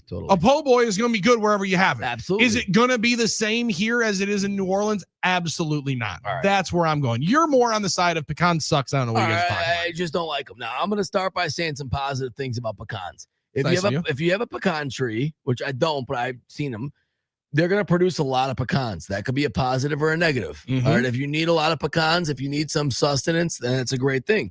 They do have more than 19 vitamins and minerals, including vitamin A, E, folic acid, calcium, magnesium, phosphorus, potassium, zinc, and protein. Oh, okay. They've got the riboflavin, the niacin, thiamine, pantothenic acid, and vitamin B6. So they have some nutritional value. Maybe that's an important thing, and you need that. That's fine. But to be honest with you, they are pretty tasteless, in my opinion. And when you have a pecan pie, I'm passing that pie up. When I see all the other great options, I'm scooting right by that thing. Because how do they make the pecan pie good, Billy? By putting other stuff in there. Sugar, other type of things to sweeten it up. Because you're not just eating pecans on a pie. I'm sorry. Now, some people are. They love pecan pie. Maybe if you make it right, those big old crunchy nuts, I don't need that. Aaron. I'm just being honest with you, You don't Billy. want those big old nuts in your mouth. just That's saying. Armen Sarian. Aaron in Carolina on the Talking Text line said, my top 5 pies. Honorable mention will be apple, 5 lemon meringue, pecan. That's a good pie. That is a decent pie. In my opinion, some people don't like And lemon. I'm generally not going to go with the lemon one, but it tastes. That's how everyone feels It's about sweet. lemon candy too. They see Yeah. lemon starburst, they get mad. I don't get mad. And don't get mad, but make it You don't banana. get- you don't Make get it glad? banana and it'll be a lot better. Number 3, pumpkin. Banana cream comes in 2. Chocolate cream pie comes in number 1. Listen, French silk, any kind of chocolate pie, you're probably going to get me on a victory. That's going to be a victory lap. But I do need to know what's accompanying it. Like, if pumpkin is going to be available and there's going to be ice cream, I'm going to go with the pumpkin pie. I love you If guys. the apple is going to be there with some vanilla ice cream, I'm with you. I'm going to go there. If I just have to go with only the piece of pie, then I'll probably roll in the pumpkin pie. Yeah. Also, Little's, my wife said, why have you not mentioned key lime pie? Because That's a key great lime pie. pie is kind of. It's not. Is it a Thanksgiving pie? It's a great pie. I think that's the one that you can be having in the middle of summer and feeling okay. I went to Key West and had that. It was really good. You have to be on the island. You know, that's part of my dad's favorite pie is key lime pie. It is very tart. Look, I love you guys. I love everybody out there. I hate to be contrarian. I hate to be confrontational. I hate to be conflictatory. Is that a word? Sure. But I will stand on business on pecan pie. I'm sorry. I have to stand on business. I just don't think it's any good. However, Billy, Micah Parsons always stands on business. He always does. And he's an absolute bar dropper every time he's in a media session. I love hearing him talk. I love hearing the way he thinks. I think he's very compelling and interesting. We should play some. And he's a Pennsylvania guy. I don't know if they're a pecan pie kind of guy. I do know I've seen him at practice. I saw him on Hard Knocks when he was at the Dallas Cowboys. He likes his snacks. He likes his food, and he likes it during practice. Micah Parsons also likes being able to figure out how they can slow down this Detroit Lions team and how they can generate some more pass rush, because it's crazy what happens when you get to play against a team that has to throw it like the Minnesota Vikings, and you can actually get home and generate some pass rush. Just understanding, get the gist. Like, you obviously don't get the full game plan week. You just try squeezing in. So you got to do more time on your own or have an understanding of how you're going to be attacked. So just more on the mental and just recovery.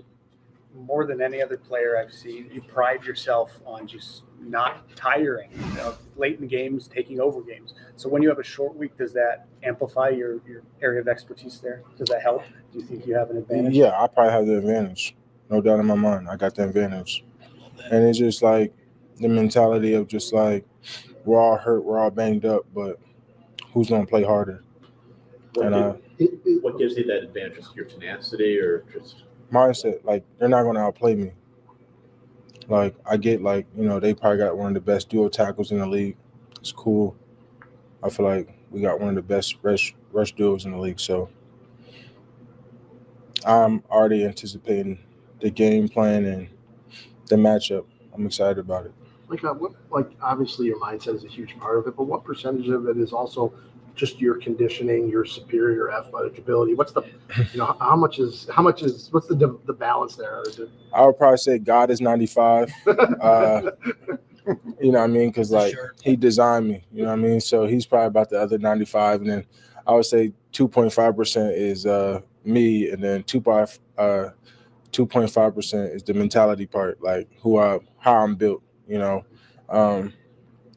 I was just, and I feel like if you look at like all the great players, I listen to all of them speak. I speak of like Kobe, Jordan, the flu games, the game 6 in 97 when he's like, I'm dog tired. Like, he's got 45 points and he comes up with that big stop and he ends the game. Like, there's a similarity in all greatness. And the more you try to find that greatness is the more you try to obtain. And even Kevin Garnett, I listened to his motivational speak about like, he's like, I just hate to lose. And that's just me. Like, I really hate to lose. Like, there was a time I was playing game night with my girl and she went against me and I lost and I didn't speak to her for about 2 days. You know what I mean? So like, it's just like that mindset, just hate to lose. Like, I hate to lose. I hate the feeling of someone beat me. I hate the feeling of someone stopped me. Like, we're all tired.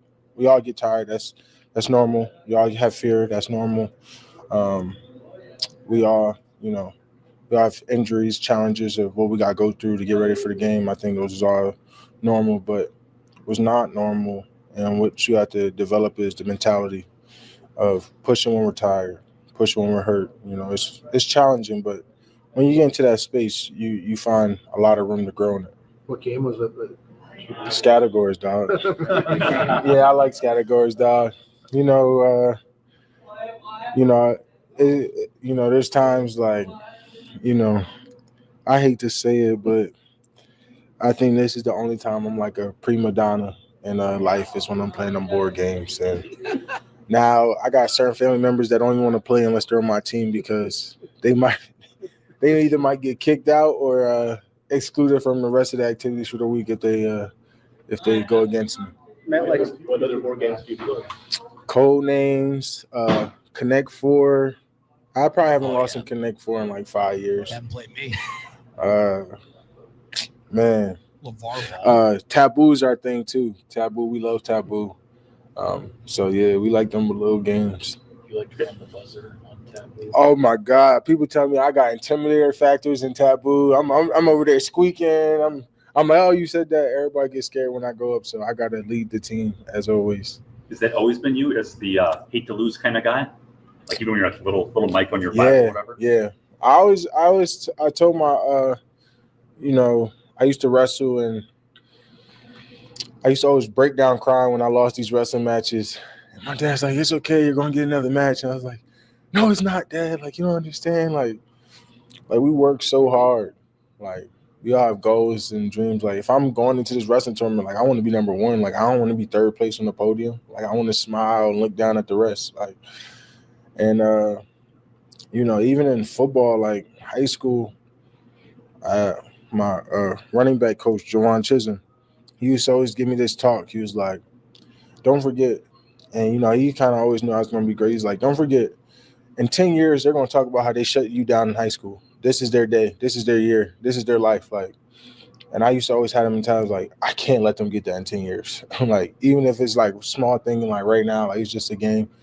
No, it's not just a game. Like this is a forever thing. And so I try to carry that mentality every game I play, even in the National Football League. Like in this game, this guy's gonna talk about he shut me down this offseason. Like he got the best of me, and it just don't sit right with me. Okay, can you go back to your rookie year, how you prepare for a Thursday game with your body and how it might be different now? Like, Yeah, I'm not. advanced in the way that. Yeah, I was probably terrible at taking care of my body my first couple of years in the league. To be honest with you, I was just kind of just like raw. I didn't really know what to feel. Like, body was breaking down by playoffs. Like, as a rookie, no one understands the magnitude of what it's like to play in the National Football League. Like, you can't even fathom the difference of tenacity, violence, um, just the discipline, the technique, just everything, just the toll of just constant work for just that period of time. So, I mean, it's a night and day difference. And, when you're young, you're just trying to hurry up, I had the green dot, just trying to get and going. And so it's completely different versus, as a rookie is in, year 5 now. Micah, Matt. If I could follow up real quick, you had experience in Thanksgiving games. Yeah. Did you develop a team and how to cover for a Thursday game?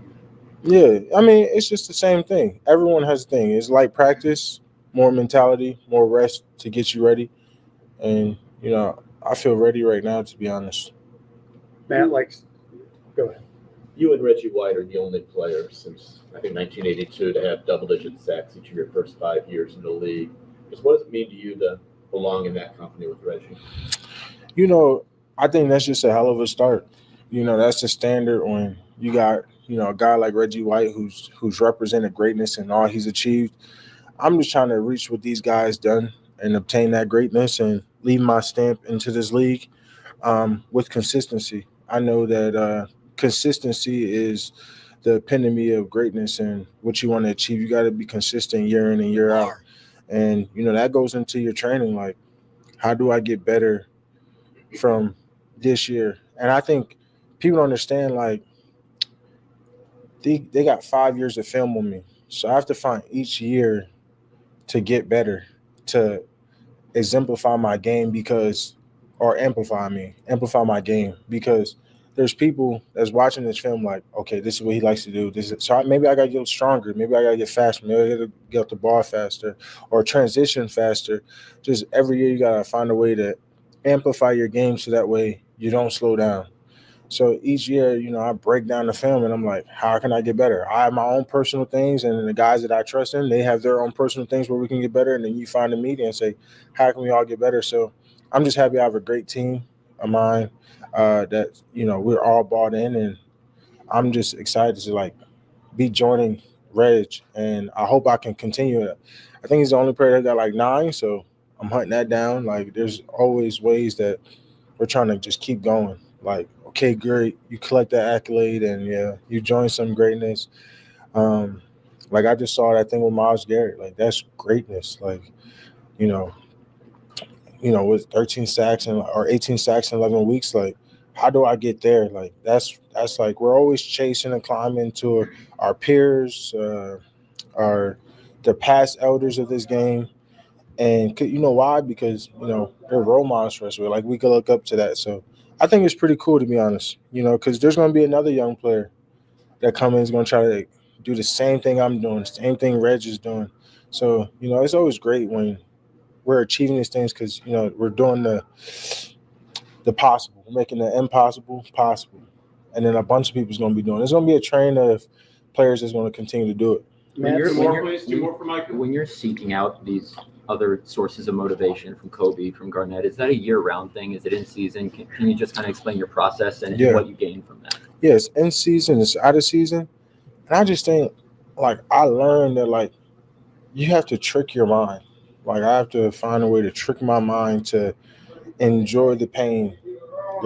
Because reality, if I come over there and, let's say I punch you in your face and you're like, damn, I just got punched in my face. And as a boxer, you're like, this guy's punching me in my face for 12 rounds. Like, there's no way anyone in the world likes their face getting pounded in for 12 rounds.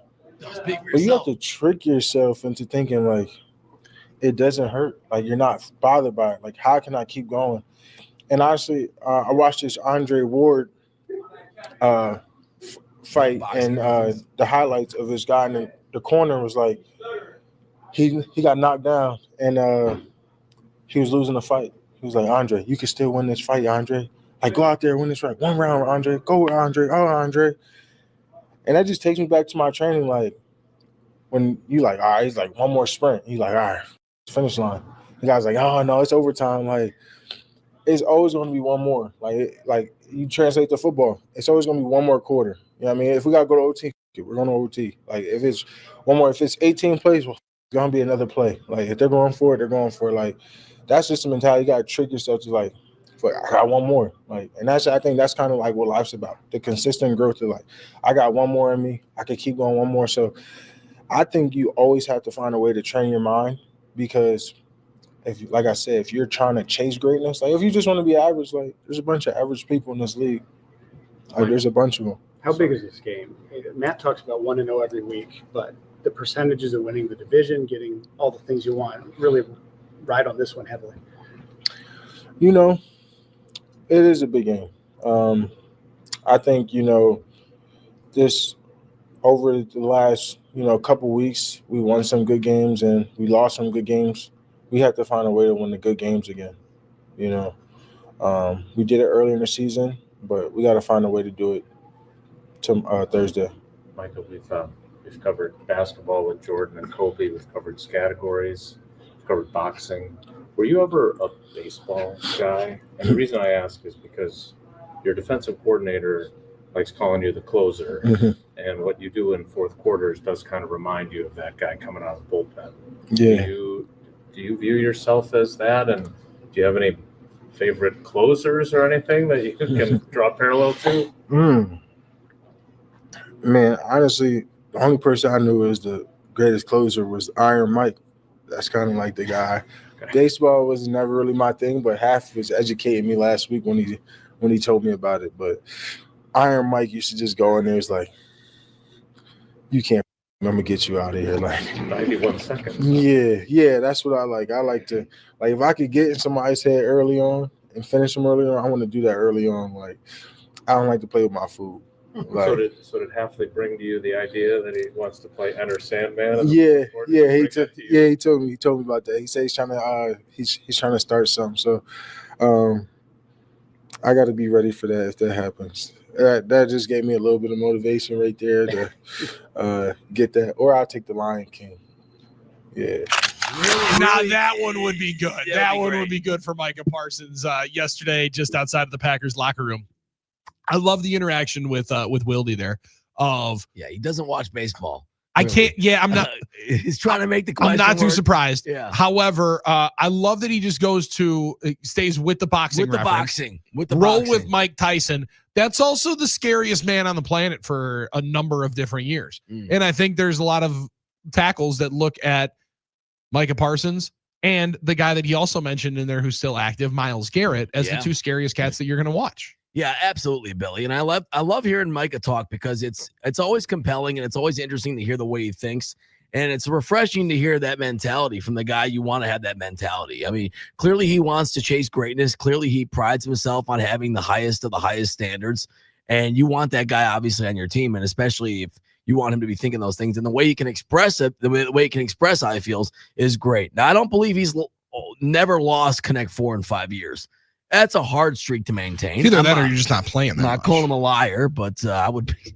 Listen, I was a monster at Connect 4 in college, brother. Oh, really? Yeah, because during... Should we bust some Connect 4 out here in the building? We should. During RA duty, it was boring when you were on duty. You had to play a lot of... We played that all night, man. It was just... Man, I was just a monster. So, listen, I like how competitive he is. He's competitive with categories, with game night. He's like, you're out of the house if you beat me. So there were a few of those games, and I'll be honest with you, I don't know that I've ever actually played Taboo. I haven't played Taboo. I played the Heads Up. Was it Heads Up, he said?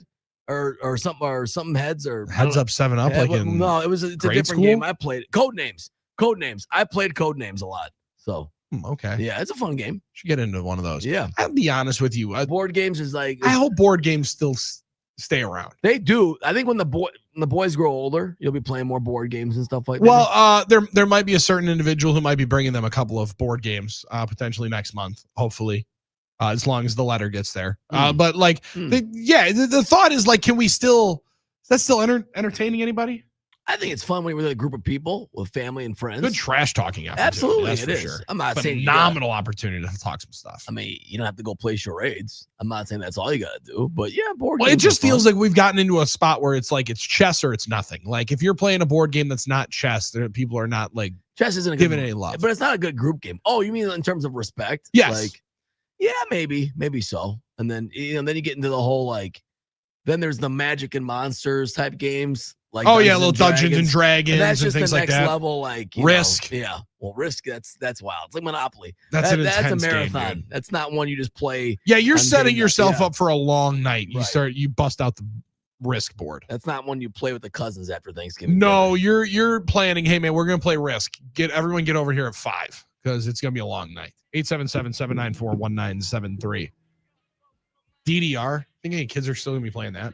Dance Well, Dance the problem Revolution. is you have to get the whole pad. You have to get the whole thing, and oh come the on, people that are you loved it, kidding me loved with it, the though. kind of webcams they got now? They don't need any pads for that. I don't know. It's all Mario Party, right? Mario Party definitely still banging. All-timer. I'll tell you that on the Switch, phenomenal. That is a fun Phenomenal one. remake Yeah, of Mario that is a Party and the fun one. classic Mario Party, the actual mini games that you want to play, not these knockoff phony ones that they started making for the last 15 years. No, they've hit Mario Party out of the park on the Switch, no doubt about it. 877-794-1973. Come back for more of those phenomenal video game takes potentially, but also for some football conversation. Jake in Belgium, happy Thanksgiving, boys. Enjoy the football tomorrow. Only pie I'm eating is pumpkin with whipped cream. He also asked how the mice problem was going.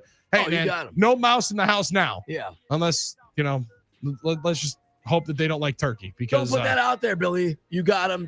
The war's over. I hope. ladies and gentlemen, we got him. Justin in North Carolina. I'm thankful to have you gentlemen still killing it every day, no matter the time slot you bring in. Side note, Arm Dog. Yes. Dayton basketball's poverty. I'm sorry. I think he's saying that's a low point. I think that's saying that's a low point to catch an L to Dayton I basketball. don't know what he's talking about. I don't remember that game. No, it didn't happen. Totally didn't happen. Tomorrow, Friday, Oklahoma, Yeah, Chicago. How you feeling? That's the next on the list there. So Don't worry, you don't have to make a prediction for that one what until do you, Friday. and you asked me how I'm feeling. I mean, I'm not feeling amazing, but we're gonna hope for the best. It's on NBC. I'll ask you again on Friday and see if it's a little bit better because we will be here on Friday. Armin and I'll be breaking down Packers and Lions on Friday morning with you. We will be doing the entire game broadcast coming up tomorrow on many of these same stations that you're listening to us. And we got our predictions for that game tomorrow coming up on the other side. We wrap up No BS right after this. It's No BS on the Game. But I don't think you should. 50 told me go ahead, switch the style up, and if they hate, then let them hate and watch the money pile up and good life. Yeah, I got to shine. Now throw your hands up in the sky.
Allen, baby. I get two. Round third headed for home. It's a pre-Thanksgiving edition of No BS on the Game. That's Armen Sari, and I'm Billy Schmid. And at 877-794-1973, we've been talking Packers and Lions with you all day long. I got it pretty clean cut, Armen. Packers are 2.5-point dogs in this game. At the Potawatomi Sportsbook, if you're asking me for somewhat of a sneak peek parlay of the day that I would maybe fire in, a little winning edge that you could fire in. Okay, winning edge. I would, you always say you buy the half point. Buy it. Why? Someone told me to buy it. I might as well just buy the full point if it's only going to be 40 cents to the dollar at minus 140 to go to Packers plus 3.5. Give me Romeo Doubs and Christian Watson each to have 50 receiving yards, and that's a cool plus 500 parlay of the day at the Potawatomi Sportsbook. Yeah, I like that. Just a little taster for you on Thanksgiving, just to feel like you're already okay, even if Detroit drives for a Jake Bates game-winning field goal, you're still going to cash a ticket and be able to feel good. I don't know, and this is going to sound super dumb. I don't know that this game has to be close. Like, I don't know that. Really? I don't know that it's got to be close. I think it will be. I think if the Packers do what they should be able to do, which is throw on a Detroit defense that is pretty wounded in the secondary and is going to play a lot of man coverage, like, they're not going to be somebody different. They're still going to put themselves in some positions where they can got over the top if you can hold on in pass pro just enough. And if indeed Jared Goff's pass pro is able to hold up enough in front of him, then maybe he has a better day than I think. But listen to this one. Jared Goff completed 9 of 10 under center play action passes for 86 yards in week 1 against the Packers.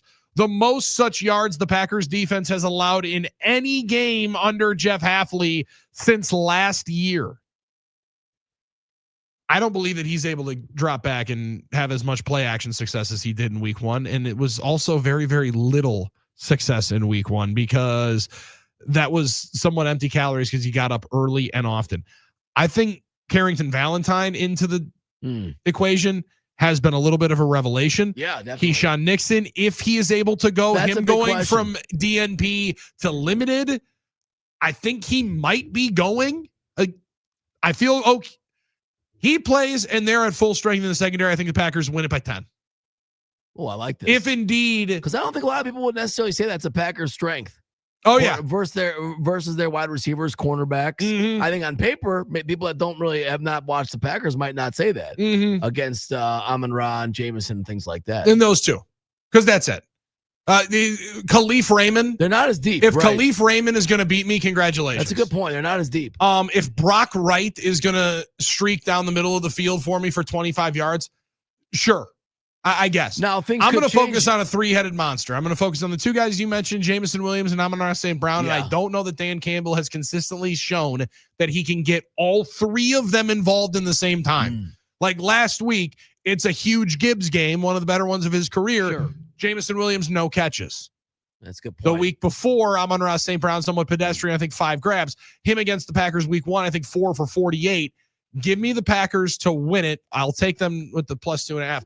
I think it's a 31-27 Packers win. Yeah, I think it's or a 30-26 Packers win. Yeah.